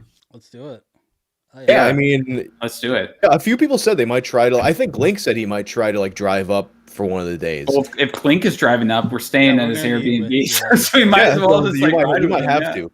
I was telling him too. I would try to like guest list you guys, but LA I probably won't have any spots. I gotta also say, Glink designated you as YouTube or the internet's daddies or internet. Use that specific word, not father but daddy. Yeah, I don't know what he did. He made a video. He made a video. Oh wait, that was that video about the father and older brother parasocial relationship. Oh yeah, and you like, I think he classified me as the older brother category. You were the older brother, huh? Yeah, wait, I think that was the category. Wang, did you see his video on Zoom like ruined a generation of like education or whatever? Didn't watch that yet. If you watch that, my mom is in it. Yeah, his mom. Seriously? Yeah. Yeah, my mom is in it. Did he know it was your mom when he did it, or no? So he interviewed my mom for it. He interviewed my mom in it, and he put up a whole video saying like interview with Dr. Mahaffey. My mom. So I couldn't really get through the video because I was like, I can't watch it's like I've sort of gotten used to watching myself on video. Like it's still really hard for me, but my family, it's like really difficult, to watch on video. I'm just like, it's almost hard for me. I think Wang's question too was like, you did hook him up with like I did. Like Glink didn't know. Glink didn't know my mom, but he just asked me if I knew anybody who like worked with, kids who had like things, or like were going through mental crises because of Zoom education. I'm like, well, my mom's a pediatrician and I worked at her clinic at the time. And I was like, yeah, we have so many of these people. Like my mom can just tell you anything that you need to know. So he interviewed her, and I thought that it was just for just pre, just kind of getting research or whatever. But I guess he recorded it, and it's on his channel. See, like at first, what I thought he meant is like he just happened coincidentally because she was like such a renowned expert in the field. Yeah. And then I was like, wait, what? Yeah, no, he just happened to run him into my mom for some reason. Actually, I commented on the podcast, like he released it on his second channel, and I'm like, oh, Kino's mom, ! And then someone's like, oh yeah, no, I'm a client of hers. Like just some random dude found it, and it's like, yeah, I know exactly what you're talking about, and yeah, that's Kino's mom. Yeah, it's strange. Here, Small let's world. move on. Let's move on to. I think we only have a couple more questions left. So yeah, let's wrap it up. So Tom Bombadil says, "Hey Kino, will Florian continue being on Is It Kino?" I don't know. I actually don't know. Mumkey had me. He kind of hit me up about that buck breaking review, like very last minute. Like he was like, "Hey, Kino, are you ready to do the buck breaking review?" And I was like, "Are we doing a review of it? Like, are we doing an Is It Kino of it?" And he's like, "Yeah, I just watched it." He didn't tell me anything about it, and I was like, "Okay, well, give me a few hours. Like, I'm not ready right now." And he introduced me as a co-host, so. I don't think there's anything between Mumkey and Florian, but I honestly just don't know. I'm not in the know on that kind of stuff. I get brought on and I just shit talk or shit post, on his Is It Kino podcast, and that's about the extent that I know. So I don't really know. Nutticus, a good friend of the channel, says, Whang, do you believe God Emperor Discord? Yeah, Whang, sorry, go on. Yeah, Whang, do you believe God Emperor McAfee really offed himself, or is he partying on Chadman Island with Tupac and Epstein? You could definitely see him being alive still. Yeah, definitely. Actually, so when was he in prison? He was in prison. He almost 270 days in Spanish prison. Yeah. He was arrested because he evaded taxes, and also because he did these pump and dump schemes, for cryptocurrency pump and dump schemes. So then he went on the run, and then he went from.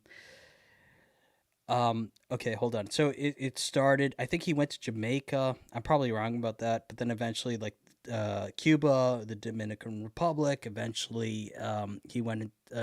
He went to Lithuania, and that was over the course of 2 years, and then eventually ended up in Spain.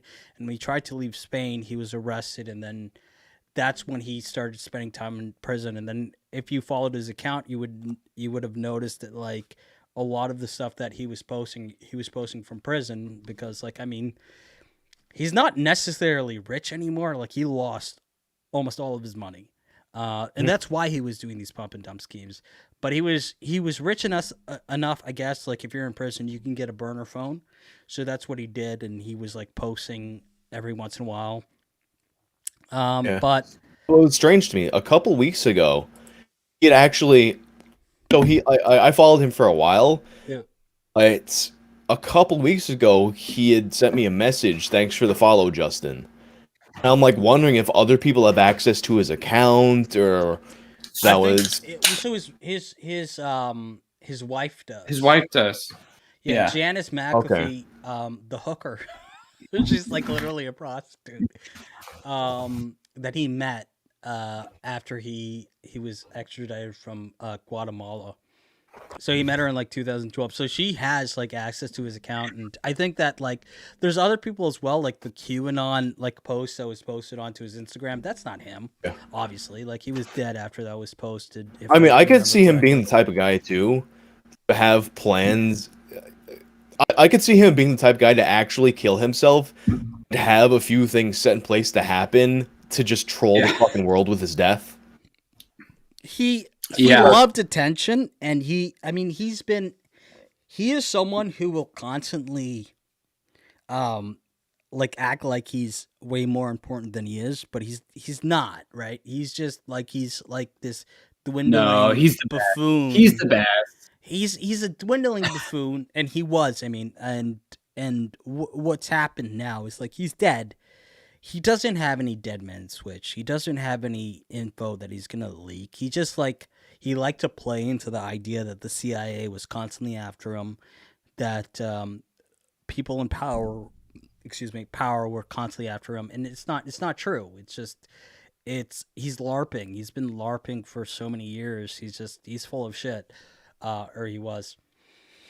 And yeah, that's my opinion about McAfee. He loves the attention. He's a LARPer and he's full of shit. What's so funny is that to think about it, I was kind of so sold on it that I hadn't even considered that possibility. The whole fucking thing was a LARP. Yeah, I mean, usually that's the first thing I think of, but I guess you know what it is. Him being John McAfee kind of gave him that credibility to me where I didn't even consider that. But you gotta understand, like he hasn't had anything to do with the antivirus software since 1995, basically. Like, I mean, he sold it off, and he didn't even get like the lion's share of like the profits from it. Like, he sold it off early on, and he got like $100 million, and he spent it all, and that's why the IRS and the SEC has been after him, is because he was doing the pump and dump schemes, because he needed the money. He's not like an extremely wealthy, well-connected person. He hasn't been that for a long time. I mean, you're talking about a guy who, like, he tweeted about fucking whales, right? Like, he's a liability more so than anything. He's a goof. Like that tweet is legendary, by the way. Yeah, but I mean, also whales can't consent. That's what he was saying. He's a total goof, right? Like, why would anybody give him information? Oh, he managed to like take information from people. I doubt it. I really doubt it. I think that he just liked to play into people's ideas about who he might be, and he did that constantly. I mean, the guy was like, "Oh, the police commissioner in the Bahamas is after me. The CIA is after me. Raul Castro in Cuba is after me." Like, he constantly talked about all of these people who were after him, who weren't after him. Like, he's full of shit, and he's a shit poster. Yeah, he's a shit poster. He was a great shit poster. Yeah. He was an amazing shit poster. I mean, and that's why we should make a golden statue to him in the middle of New York City, I think. I would agree with that. I think he does. Yeah, would say, like, John. Yeah. I feel like the McAfee statue, it should have its own little like boat and just float around international waters. Yeah. No, like it should random be encounter. No. It won't be Doom a boat. gaze in Final Fantasy VI. It'll be a giant golden whale. And it'll be John McAfee with that. I'm not too familiar with JoJo's Bizarre Adventure, but the JoJo character that he had in his Twitter profile picture, it'll be him with him on top of the whale, just kind of floating around international waters. Yeah, yeah, exactly. So there's just a couple more questions left for Whang, and then we'll wrap things up. So one of the original supporters of my channel, Kim Jong-un, says, "Whang Daddy." Let's ask Glenn. So Kim Jong-un calls you Daddy. Just so you know, you can put that on your. And then Ivan Chesnabriki says, "Ask what's on his pedal board." Okay, so I don't. Previously, what I was using for shows was a noise suppressor and Line 6 Ricochet. That was it, I believe. However, for the upcoming tour, I'm going to be getting a Helix, and I don't like to deal with a lot of bullshit when I fucking set up. So I'm just gonna have my guitar player set up some patches for me for what we need, and then I'll just have that tone. So just one. We last did use question. the Kemper on the recordings. So just one last question for me. This is a question I ask everyone who comes on the Kinokast. Huh? And Whang, have you seen a movie called Sallow, or the 120 Days of Sodom? Of course I've seen that movie. I actually sent you a copy of it. Yeah. It was funny. I put up this like poll and I was like, who should I send? I had an extra copy of Sallow and I was like, who should I send a copy of Sallow to? And I had you, Emp Lemon, Rusty, and I think somebody else. I knew that if I sent it to Emp, like he just wouldn't watch it. He'd be like, it's this poop movie. It's not The Simpsons, you know? That's a pretty good Emp impression. and then Rusty probably would, but I was like, I'd be surprised if Rusty hadn't seen it already. I don't think Rusty has. I asked him, although I'm going to bring it this weekend. I'm going to bring it. I'm going to make it. So I've already watch it. I've already sort of, Eggy's going to be there, and Eggy actually told me he wanted to watch it. I'm surprised Eggy hasn't seen it. I know, right? I'm going to make a TikTok where I'm just going to have like my my thing. I'm going to have Sallow like in the foreground, walking to all these YouTubers in the party going like, hey, do you want to watch Sallow? Like, yo, that's a good TikTok. Yeah. It's just going to like everyone in the party going like, do you want to watch Sallow? And just having it like right in the foreground there. Bro, like the first time I saw Sallow, actually, it was on a date with this girl. And we were like, she was like this kind of like this artsy chick that I used to like to watch weird movies with. So I was like, I heard this movie's pretty weird. And do not recommend watching the movie that way. I mean, she enjoyed the movie, but it's not conducive to the vibe you want in those situations. Oh no, not at all. Yeah. It's like, unless you have a scatological fetish, and she does too. Well, and then let's go with that. The whole ending sequence of it is like they pop out this kid's eye with like a knife, and they're like burning this guy's dick with a candle, and like just it's just like the most sort of like disgusting sort of physical torture that's going on. And if you're with a girl, you're just like say you're with a girl, you watch Sallow, and then you come on to her like you're in the mood now. This is not gonna happen. Yeah, it's just not. Hey girl, do you like poop? Yeah. You're like, you know what I would do is I'd be like, actually, I know the recipe for how to make the shit that they have in Sallow. It's pretty easy. I can make it in 5 minutes right now if you want to try it out. You can have it pre-made, and then as soon as you're done, don't even tell her you have it. Just come out with it on a fucking plate. Yeah, dude, I was thinking of doing that too for this party because it takes. I'm serious. It takes 5 minutes to make the poop from Sallow. You just get some of the baking chocolate. You melt it down. You put some crumbs of like those biscuits, like British biscuits, in it. You put a little bit of condensed milk in it. You put a little bit of orange marmalade in it. Then you form it. It takes 5 minutes to make it. I was thinking of like, maybe I should like make it and send it to people in like those like bakery, like the bakeries will have those like nice little like boxes with a nice string and whatnot. Yeah. Yeah, exactly. And send it to people in that and just you could be like Ted Kaczynski, but you're sending poop. Yeah, I'm sending them poop. Sallow bomber. Yeah, the Sallow bomber. That's nice. That'll be it's very based and Kaczynski pilled. But I think that's it for a lot of the questions. And yeah, is there anything you want to like promote? I know you're going on tour this year. Yeah, going on tour in October. Tickets are on sale now. The band is Jinx, and we're on tour. We're going to be on tour with Attila. Aside from that, I guess as soon as we're done here, I'm gonna continue editing my video about Riccio. So look out for that. Hell yeah, dude! I can't wait. Yeah, awesome. And Whang, it's been a great time having you on. Of course, you can come on anytime. Like, obviously, you're one of the coolest guys that we know, so talk about weird shit with you for as long as we want. But I know we know that you have a lot of work to get to. So we'll continue the stream after Whang leaves. Just if you thanks, man. Thank you so much. Cool. Thanks for having me. Yeah. Thanks so much for joining us. Thanks so much for being who you are. I think that there's a lot of YouTubers who are indebted to you. A lot of people, just like in general online, like based off of like your own like noble pursuits and just being like a genuine good guy, who are indebted to you and thankful to you, and think that you're fucking awesome. And I do think you're fucking awesome. So thanks for being you.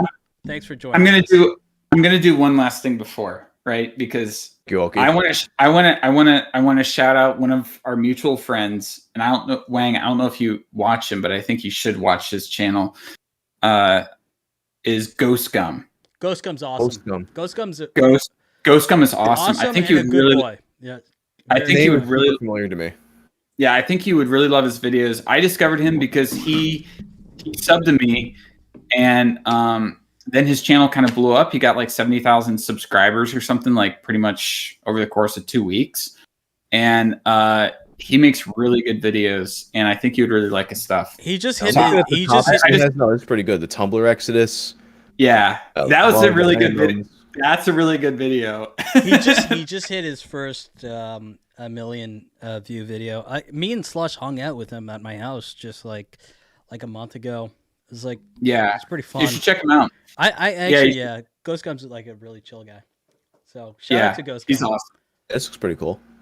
Yeah, shout out to him. His videos are kind of like early internet historian type videos, so definitely shout out to him. But I like shilling my friends. That's what YouTube is. It's just a bunch of guys just making shit post videos in their bedrooms. Yeah. Like, but yeah, Wang, thanks you so much for coming on, and we'll have you on anytime.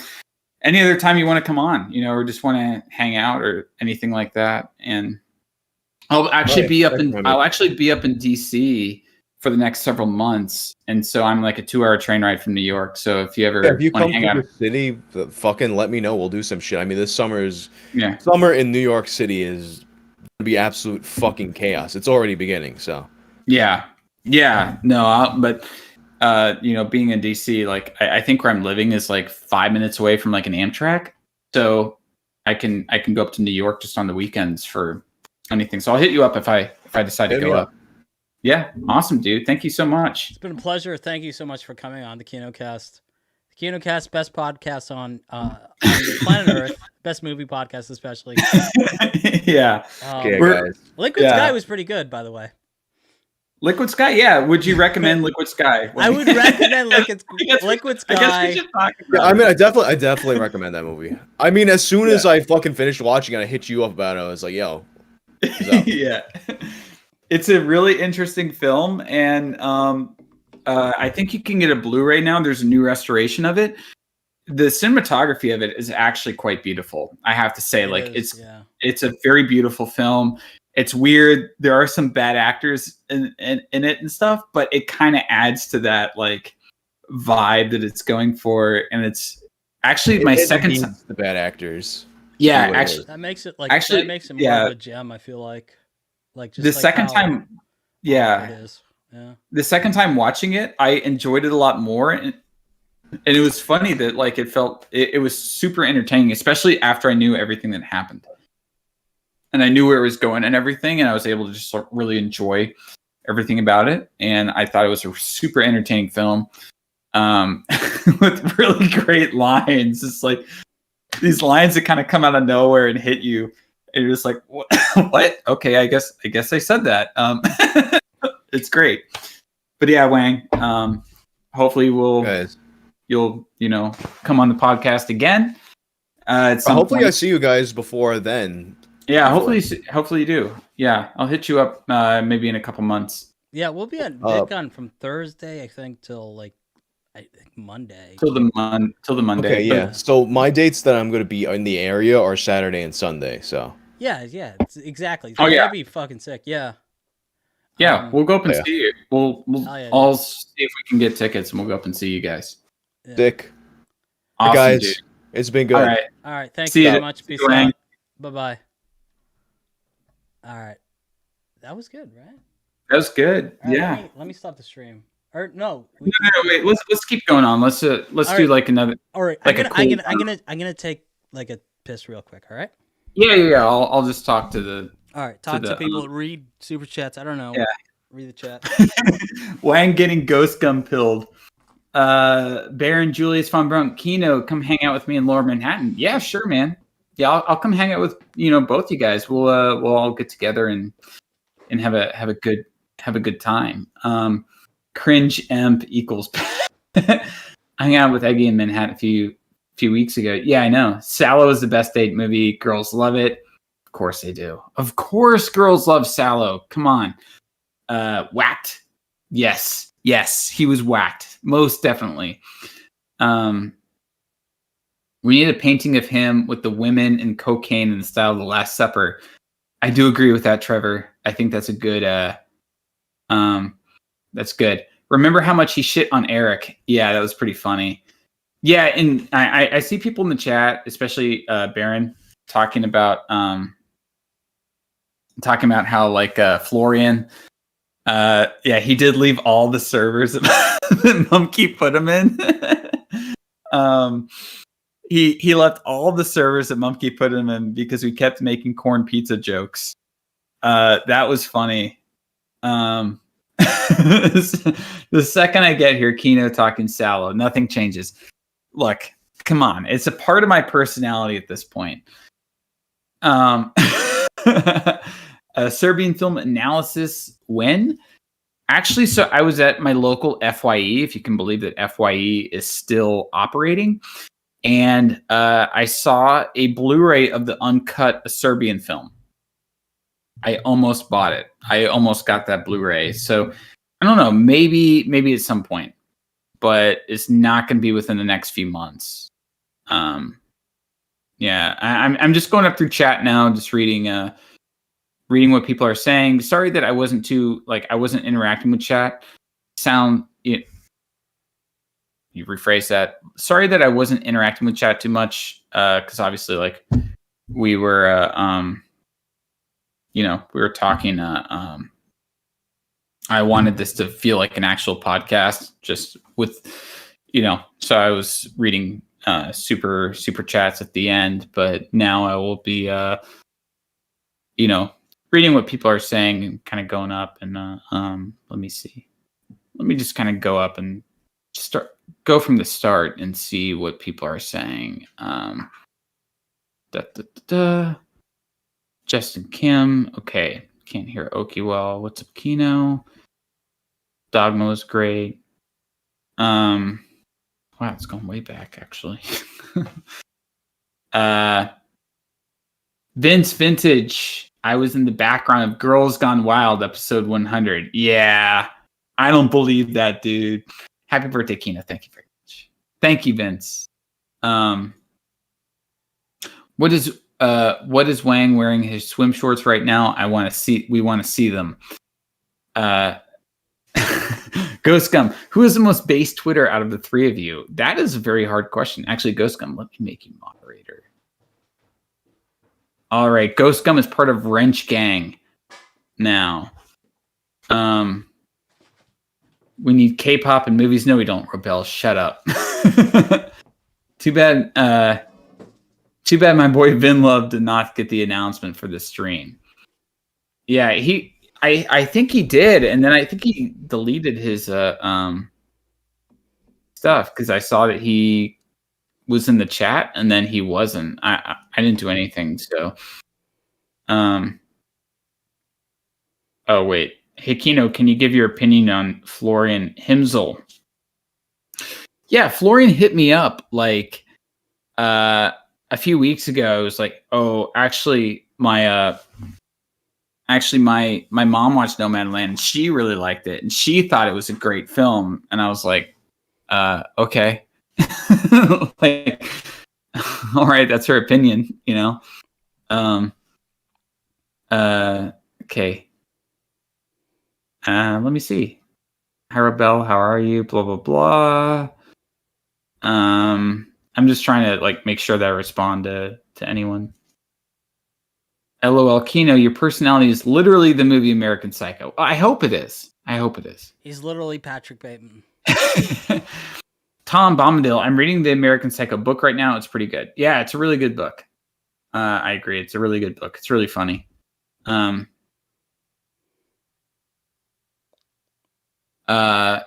Serbian film is the Marvel movie of disturbing films, in my opinion. Huh?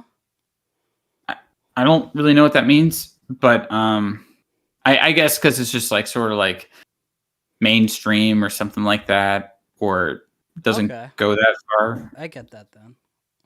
Yeah. Yeah. I mean, I guess I guess I can understand that.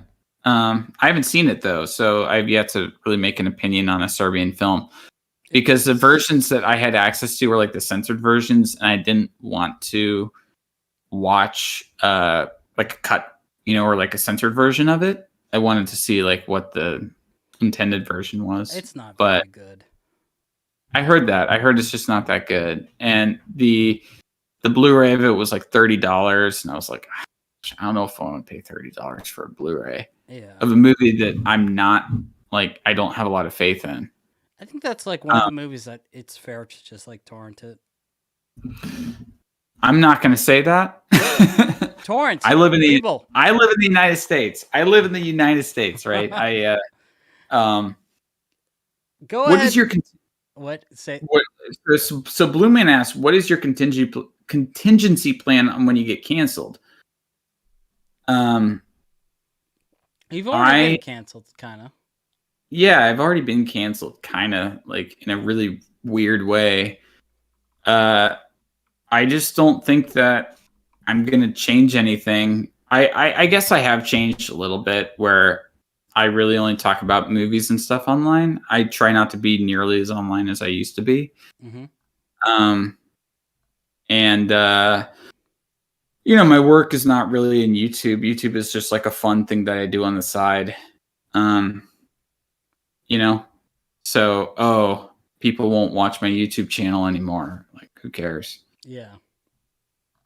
That's not where I get my money from. That's not my main line of work or anything like that. So it's like, honestly, who cares? Out of all of your guys' YouTube friends, whose mom is the hottest? I don't know. I don't even know what anybody's moms look like. Yeah, I don't know what your mom looks like. I don't know what Klink's mom. I don't know what anyone's moms looks like. So, TJ asks, Oki, you going to do a main channel video on McAfee? I already did. Yeah, he did a bunch.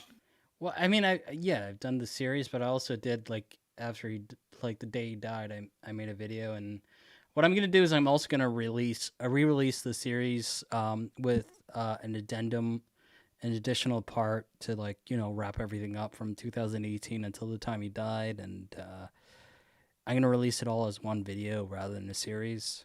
So I'm working on that, and I'm also working on the Jacob Ball thing at the same time. Yeah, when do you think you're going to release that Jacob Wall video? I'm not sure.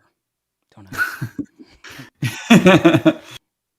Alan's going to be on tomorrow. I'm going to show Alan's short film because he sent that to me. TJ said, I mean a follow up to what just happened. Yeah, so I guess you just answered that. Alan and Vinlove unite. Sallow or Brazil? Brazil. I would say Sallow. Really, I haven't seen Sallow in so long, so I can't even comment. I gotta rewatch Sallow because you constantly bring it up. So yeah, no, I love both of those films. Like we of course, in my server we refer to Brazil and Sallow as the sacred texts. Oh, really? Yeah, Brazil is a great movie.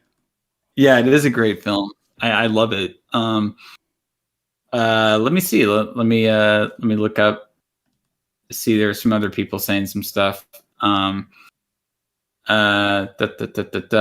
mom BTFO's Kino Corner. Yeah, I definitely got BTFO'd by some Austrian person who never watched my video.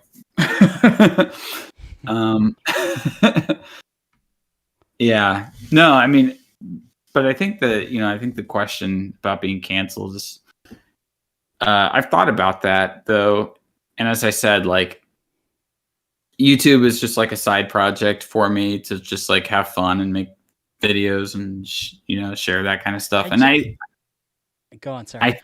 And I think that like there's this weird, I don't know what it is. Like there's this weird sort of moralistic stance that people like to take on YouTube now that has not been taken on like entertainers for maybe a very, very long time, where it's like, oh, if you say one thing that I don't like, or if you do this one thing that I disagree with, or something like that, or with the case of Call Me Carson, it's like, oh, you're a 19-year-old talking to a 17-year-old, like, oh, you're just like the most awful person, I'm going to cancel you, or something like that. It's like, that's so weird, like Yeah. that's so fucking weird. Like, why do you care about any of this shit? And I think that if you're an artist, and I had some people being really cringe in my replies and going like, oh, he's talking about, when I was like, yeah, if you're an artist, you have to believe in free speech. Like, I don't care like what politics you are or anything like that, but if you're an artist, I think that you have to believe in free speech, because part of being an artist is being able to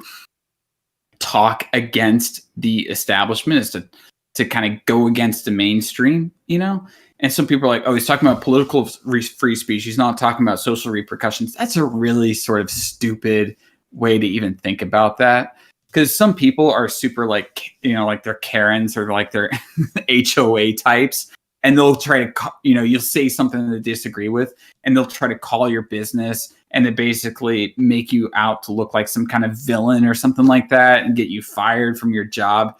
I don't believe in that at all. Like this whole like, oh, it's consequence culture, it's not cancel culture. That's bullshit. That's fucking bullshit. You're just a fucking Karen. People who are like that, you're just like some fucking nobody that wants to have this power trip over other people, and you're a fucking loser, and you just want other people to suffer. That's all you want. I don't believe in that. If you're like that, I don't want to have anything to do with you, and you can fuck off. Honestly, I hate those kind of people. Like, I don't hate most people, but people like that, I really, really dislike. And I'm like, so this whole idea of like, oh, he's talking about political free speech, not social free speech. No, I'm talking about social free speech too. Like, I remember a time, like, Oki, you and I are old enough to remember a time when somebody could go say something controversial, and maybe people would talk about it. Maybe, it would get some people riled up or something like that, but it wouldn't make them lose their job. Like, I think that having people who say controversial things is important in society. I think it's very important. Yeah, I think that there's definitely like kind of a bully Karen culture to just trying to like check people for every little thing that they do. I'm thankful that there's not going to be like a whole cottage industry. Like if I got canceled or something for doing something wrong, there wouldn't be a cottage industry of like YouTubers who make videos about me. So it wouldn't be like a creepy art show situation where like it bleeds into YouTube. It would mostly be on Twitter. I've had like situations where it's like I felt like, oh, I didn't really exactly come out in the right here, but it was buried quickly. So I'm glad about the position I'm in, where it doesn't bleed into like the commentary YouTube infrastructure, where like I'm gonna be canceled like on YouTube and on Twitter. Yeah, and the thing is that a lot of the people who even like dogpile people during cancelings don't even really believe in the stuff, or they have such a warped view of reality because they're 17 years old, um like they're like a teenager who thinks that they know everything. And the problem with the internet is that it's allowed the stupidest people to have the largest voice. I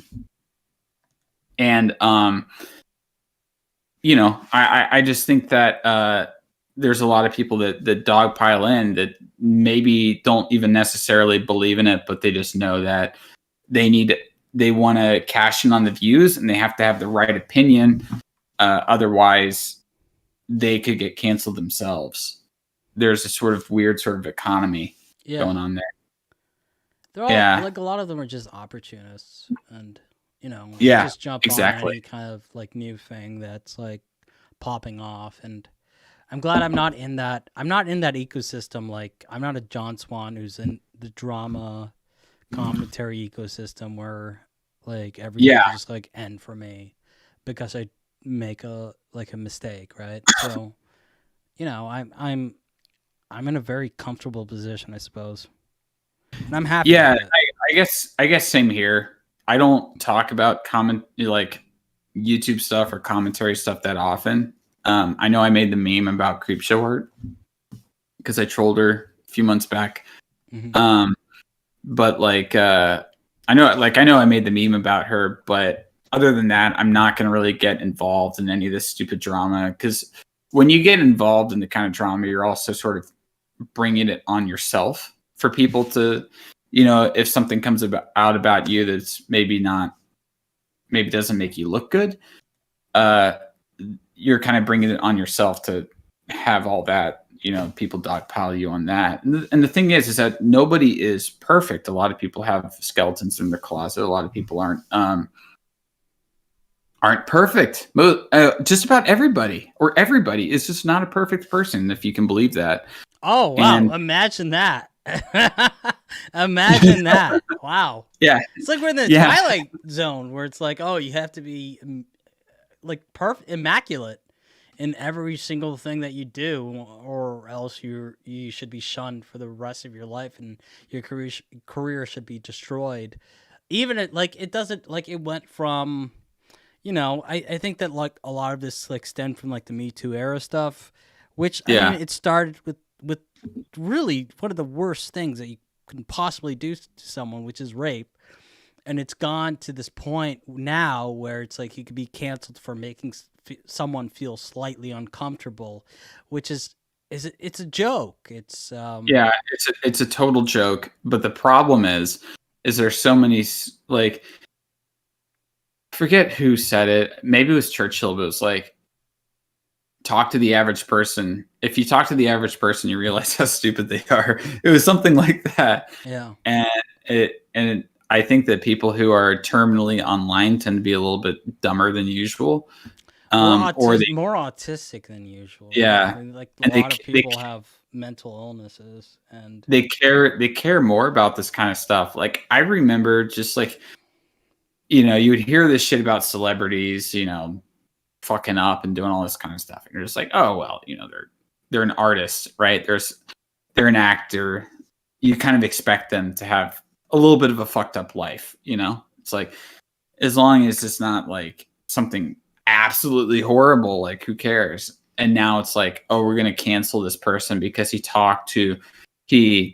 he flirted with a person 2 years younger than him or something like that. It's just like, are you kidding me? yeah. Like, and it's like no one really cared when James Franco was like 40 and was trying to sleep with 17-year-olds, but people care when a 19-year-old Well, is like flirting. people don't care that Leonardo DiCaprio is like fucking almost like what is it, like 40 something, and like he exclusively dates like 19-year-olds. Like people Yeah. don't give a shit because I he's don't like I don't give a shit because I mean it's like it's legal age. Like, come on, yeah, okay. yeah, exactly. But like it's like it's just a witch hunt.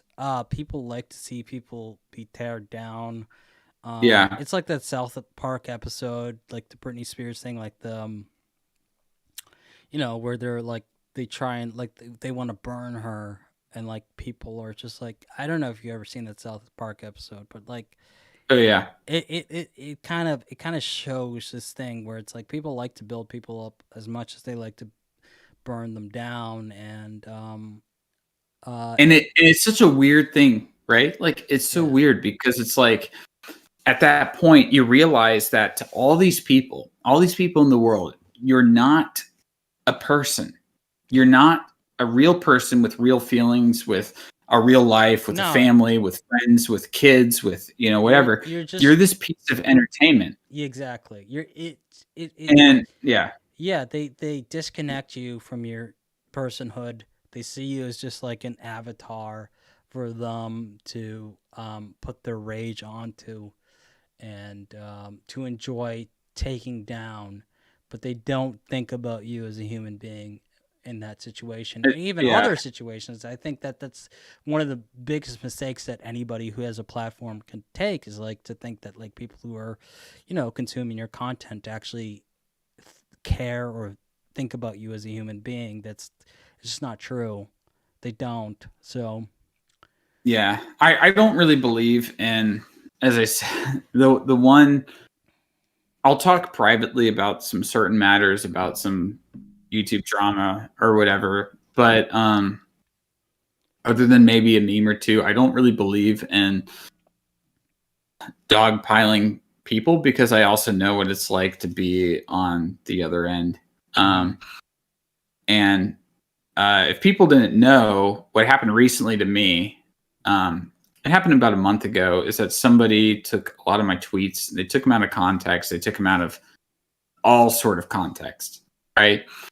They made like a PDF of it and they sent it to my family members to sort of paint me as like this weird kind of like just depraved kind of like evil guy or something like that, not showing the context of my tweets, where most of my tweets are just memes, or I'm just sort of continuing jokes or something like that. Like I don't really take any of my tweets that seriously.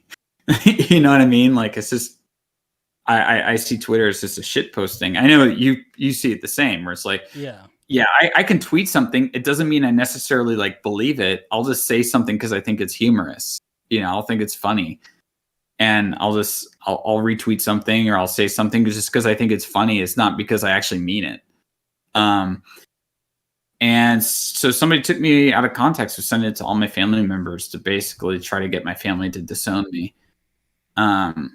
Yeah, that happened about a month ago, and it was a very stressful time. And I realized that this person just saw this as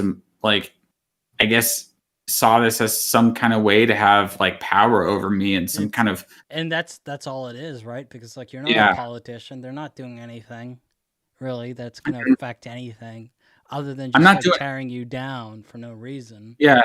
They're tearing me down for no reason, and it's not like I'm hurting anybody. No. With my tweets, I'm trying to make people laugh. That's all I try to do with my tweets, right? I want people, when they're doom scrolling through Twitter, through all the terrible news that we have every day, all day, right? And they see one of my tweets, and it's just like something that's goofy, that's lighthearted, that's whatever. They can look at it, they can laugh, and it takes away from their doom scrolling. That's all I see it. That's what I see it as. I'm like, I want to just lighten up the Twitter timeline because everyone is so fucking serious all the time.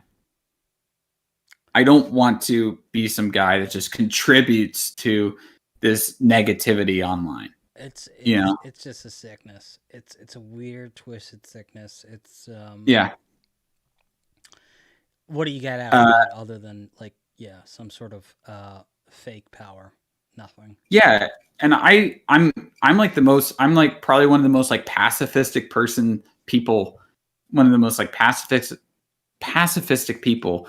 I don't even try to get into like online arguments with people or anything like that. I just try to make people happy with my content, with everything that I do. And it's just like to have somebody who I supposedly know, I don't know who this person is, do this to me just to make my life miserable. It's so fucking evil. I honestly think it's evil. Yeah, it is. Yeah. It's weird. I'm just like, I'm not doing anything that hurts anybody. No. And it's just like, it's just evil. And it's just like, yeah, I don't get it. And people who cancel other people, they operate on that same level. They get this like power. It's like, wow, I contributed to the canceling of this person. I did something that meant something, even though it means maybe this person killed themselves. Yeah. Well, they probably get off on that too. Yeah, they like when Zoe Quinn, with the one guy that she supposedly falsely accused of, raping her, ended up killing himself, and then she was like dancing on his grave right after. And it's just like, I don't know how you could even think like that, man. Even if that person did something to me and I spoke out against it and they killed themselves, I would still feel super bad. Yeah. I don't know. Like, I just don't like hurting people. I'm sorry. Like, it's just that's not my MO. I just like having I like trying to foster I like trying to be nice, and fostering a good community of supportive people and everything like that. Rebel says people just need to go outside more than to ruin people's lives on Twitter. No. Yeah, Gotta yeah, touch grass, right? yeah. That's the Touch, name. yeah, the touch grass meme.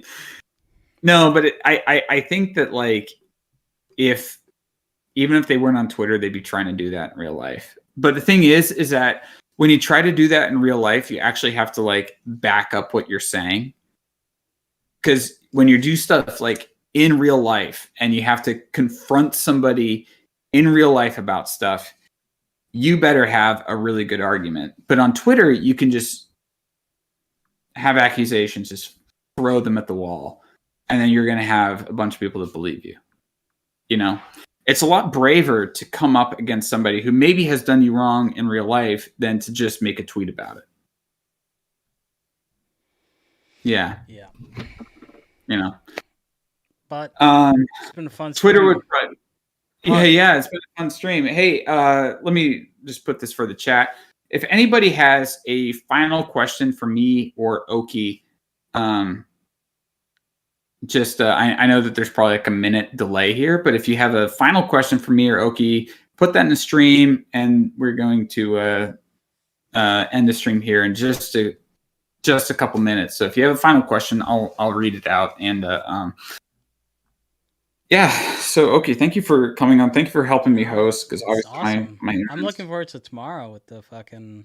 Is it tomorrow? Oh yeah, yeah, it's tomorrow. Actually, Cinemassacre's intern Dan the Latch, he submitted a Sneed film, so we'll be watching his. Oh yeah, dude. How many submissions did he get?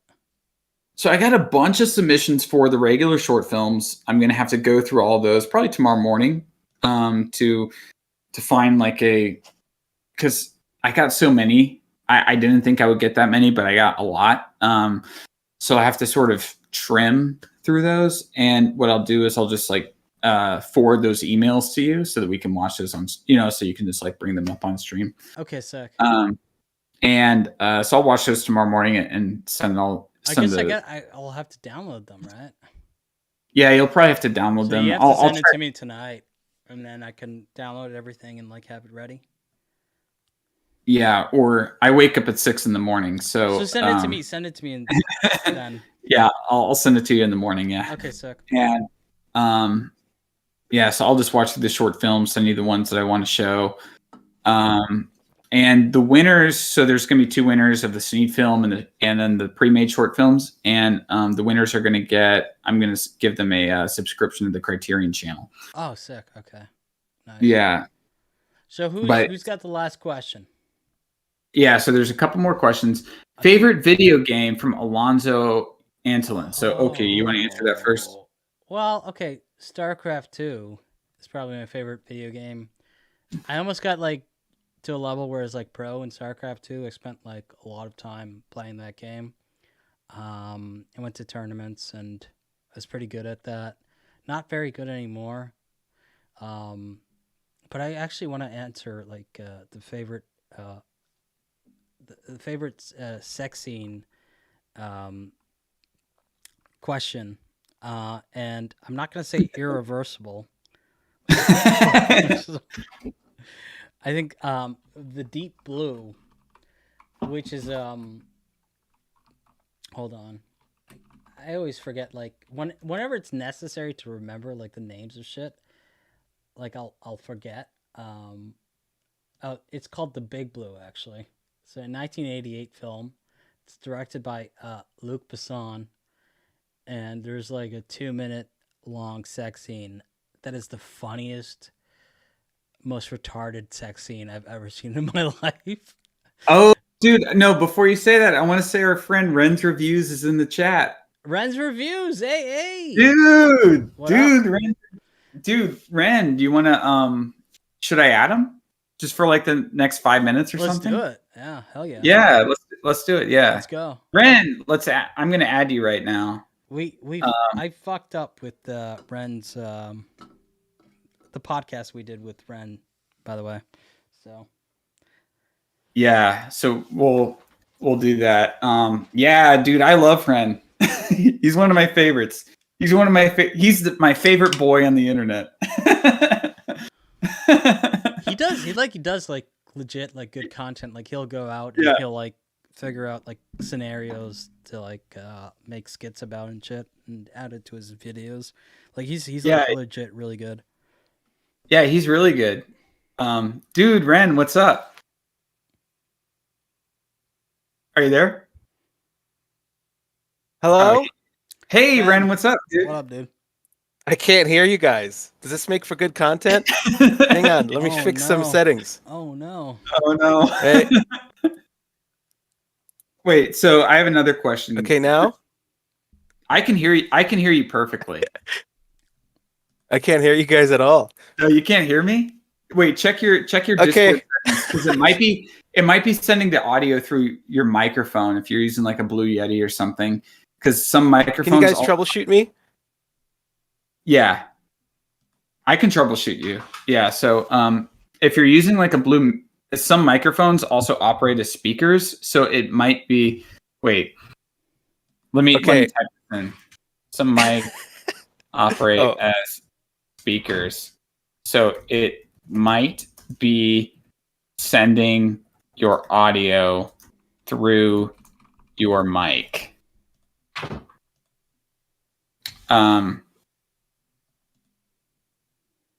I'm just gonna answer this question. Is your movie coming to Blu-ray? Yeah, I'm sending it to a colorist. So I'm sending the movie. So I'm gonna be releasing my movie on Vimeo on demand either tomorrow or on July 1st. Wait. And All the settings are pretty good. can you hear me? Looking crisp. Can you hear me, Ren? Are you there? I can hear Ren perfectly. I can hear him. Let me try one more thing here. I know you can hear me. Your guys is not coming through. Wait one moment, Oki. I'm gonna. Someone my said, headphones. okay, hold on. Someone said that I resemble the Pokemon Mudkip. Yeah. I don't know. The fuck Okay, that all right, means. I can hear you now. I had to open Okay. up Voice Meter to get it working. Okay. Yeah. What's up, Ren? Oh, I just My- popped in here to let you guys know I got to go eat dinner right now. Oh wow. Ren, you gotta eat. Okay. So talking about dinner, I made something like 400 pilmeni. What's like a that? Russian. It's like Russian dumplings. So last Friday, I was like, oh, I feel like eating some pilmeni, right? I feel like eating some Russian dumplings. So I look up this recipe, and I do the recipe, and I figure out that it called for way less flour than meat. So I had like this huge bowl of like the mince meat, meat with like onion and spices and stuff. I was like, holy fuck, I'm gonna have to make way more dumplings with this. And I was like, it'll probably be like one more night. No, I spent the entire weekend making these dumplings. Oh wow. Yeah, so I'll be eating them all week long. Nice. Yeah. But no, Ren, we're gonna have to redo that Yeah, Kinokast. that's also my bad. Yeah. So like I fucked up the audio, my recording. So, but it was a fun podcast. I'm sad that like that's not like people can't listen to that. Maybe I can release just our audio, and then people can like figure out what Oki said. No, I think that we can re-record it, or you can do that as well. I think that takes a lot less work. We'll just do it on Zoom next time, and that way you can get our beautiful faces, and we'll have a backup because Zoom does a pretty good backup. Yeah. Okay. I'd be down to just do another one altogether. Yeah, I think wouldn't that'd be mind fun. that. So Yeah. Jay Funky says Ren reviewing Raid Shadow Legends using the lyrics of All Star was also brilliant. And he also loved your Last of Us 2 review. Chad moved to film it while playing mini golf. Mm. And Wait, then Kim Jong-un says, I don't want to pick favorites, but Ren might be funnier than Whang. But above him, Passer says that Ren does not equal Wang. So I'm going to take that as a compliment. He agrees with Kim Jong-un in that I'm superior, I suppose. Yeah. Yeah, we're just boosting your ego before dinner so you can have really good dinner. Thank you. What are you gonna eat? Yeah, it'll what be are you great. gonna eat for dinner? Well, we're gonna cheat on keto today, and we're gonna have Raising Cane's. Raisin Canes. I don't even know what that is. Yeah, right. Lovely, beautiful, crispy, flaky fried chicken. Oh, okay. Canes. Yeah. Yeah. Yeah, I know that. Yeah. I like me some fried chicken. Hell yeah. Yeah. I'm from the South though, you know, so of course, like I like some fried chicken. But It's gotta be great stuff over there, right? Like some classic mom and pop places. yeah, you know, actually, so there's this really great place when I was shooting my movie, and Ryan, I'll have to send you a copy of it.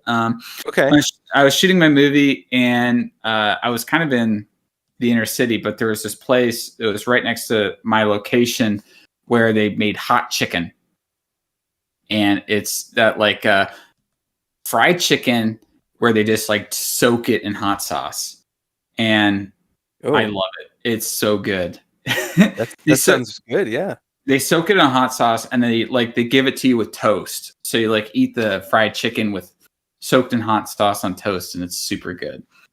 That's like Can I I ask you think that, something? Oh, yeah, keep sure. going. Keep going. But I feel bad. Like, did Wang? He just left you guys? No. No. We did we did almost 2 hours. Yeah. It ended. Streaming with. And he didn't Naturally. stay for the whole thing? No, I mean like. No. Oh no, we the way told him you're- to leave. We told him to leave. No, he's editing. Like he has a deadline right now to edit a video. So, I told him that I didn't want to keep him longer than 2 hours. We were supposed to go for an hour and 30 minutes, but it ended up being almost 2 hours. So, but Yeah, it was fun. so- I think it was like a lot of fun. and, Okay. You know, it ended naturally. We're just going a bit long. Yeah. Yeah. Yeah, no, I will say this too. I just watched Internet Historian's new video that he's releasing tomorrow. Oh, And it is very good. okay. Yeah. So I was helping him edit it today. Oh, Right up until we were streaming.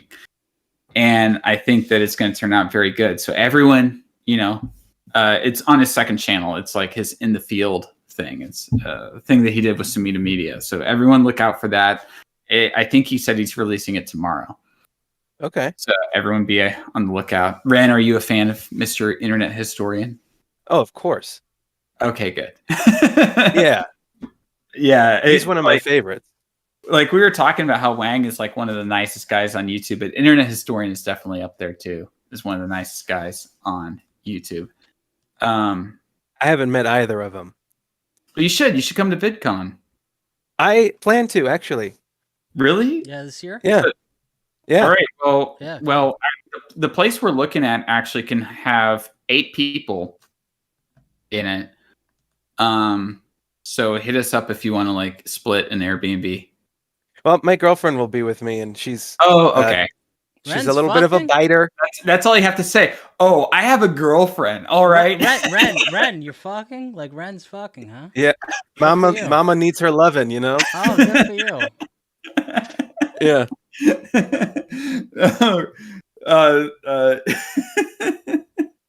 Yeah, no. I'm I'm just celebrating my birthday alone. What can I say? I'm celebrating it alone. Drinking some When's your White Claw birthday? right It's your now. birthday now? Oh, Yeah. Yeah, well, happy I'm birthday. very old. How old? Are you willing to say online? You Yeah, willing to spill it all? I'm 27. Oh, that's nothing. Ren, how old are you? How dare you? Come on. I'm 29. Oh, Yeah. okay. That's where I am. But I like to, on my YouTube videos, I tell everybody I'm 19 to identify more with the audience. Fair enough. It just makes you more. That's what the boys in PR tell me. It's the right move. I think I'm the same age, like almost exactly the same age as the Act Man. Because wasn't his 27th birthday just like 2 weeks ago? Maybe. I don't know how Yeah. old he is. Yeah, and I know that Muda's 27th birthday was 2 days ago. Like he's only 2 days older than me. That's crazy. Oh, Yeah. Yeah. Wait. So Jay Funky says Internet Historian, Whang, Kino Oki, the guys at Create Unknown, and some of the nicest YouTubers I've ever met. Hell yeah, dude. Oh, thank you. And then Kim Jong Un says, "Yep, it's confirmed. Ren is the funnier guest. Sorry, Wang." Oh wow, this guy's picking hold on. favorites. No. I appreciate that, but I don't think it's healthy to compare. Like, Yeah, you know no, what we I mean? shouldn't compare. It's like comparing Yeah. penises. It Like, probably it's like being at the urinal and looking over, right, and being like, "Oh, that guy has a smaller dick than me," not knowing what it looks like, when it's in action, Uh-huh. right? I've never done that. Well, I've never done that either, but I guess some people do. I struggle to make regular eye contact, let alone that kind of. Yeah, Yeah. kind of. Yeah, the cock tack. Cock Yeah, tack. contact. Yeah. Yeah. I don't know what it is, but you're all like, I'm always like super aware, when a guy like just like goes up to the urinal next to you when like every other urinal is like free. Oh, Like, yes. what does this guy want? Like, this guy's some kind of pervert. He's And lonely. and you're just like looking at the wall in front of you, just like acting like, yeah, I'm not looking at anything except this like tile that's like right at eye level. And then you see the other guy just kind of like looking around, and you're like, what's this guy doing? Like I feel like I'm gonna be in that in that Dumb and Dumber, when he goes into the stall and it's like, you're gonna get love at 2:30 a.m. And then like the guy comes into the stall at exactly that time. I just always feel like that. I don't know. Anyway, guys, I gotta go. All right, yeah. Inoki is hosting the stream, so yeah. I'm sorry. GG's DSK says, Kino, you look way younger than your age. Thank you very much. Thank you so much. That means a lot. But yeah. This anyways, was a fun stream. It's been a fun stream, and we're gonna stream tomorrow. So Ren, if you want to come on tomorrow, Ren, we're gonna be watching some short film submissions by some of my subscribers. I've had a lot of short film submissions, and we're how just many you got? As far as submissions go, I got a lot. I got to sort through some of them tomorrow to like weed out some. Hang on, my girlfriend just got here. Kim, we were talking about you a second ago. I just joined like a impromptu podcast, and we're talking about you. Nathan. See, before now, I thought that Ren's girlfriend went to a different school, but no, yeah, she lives up. She lives over in Niagara. She lives in Niagara Falls on the other side of the Canadian border. Oh man, he's gonna prove that she's real. Yeah. No, but Ren, if you want to come on tomorrow, I think we're gonna be streaming at something like 6 p.m. Central, which is like 4 your time. But we'll probably be streaming for a few hours. So if you want to come on, okay. Here's the thing. I'd really like to, but I need to get this video done by this weekend. No, oh yeah, no, that's no problem. I'm just saying, I hate as they say, pull a Wang and leave. He didn't leave. What are you doing? I know. He didn't leave. Stop saying that. Pull a Wang. No, I'm just saying that if we're still streaming tomorrow and you feel like hopping on, of course you're always welcome on our. Okay, I'll keep that in mind. All right, man. Well, you have a nice dinner, and tell your girlfriend that the Kino Corner said hi. Hey, Kim. The Kino Corner says hi. Her real name is Kim Basinger. It's actually Kim Burley. Oh, just okay, yeah. Stud. Yeah. All right, guys. Yeah. Peace out. out. All right. See you, everyone. Moshi Moshi. Bye bye. Assalamu alaikum. Take care.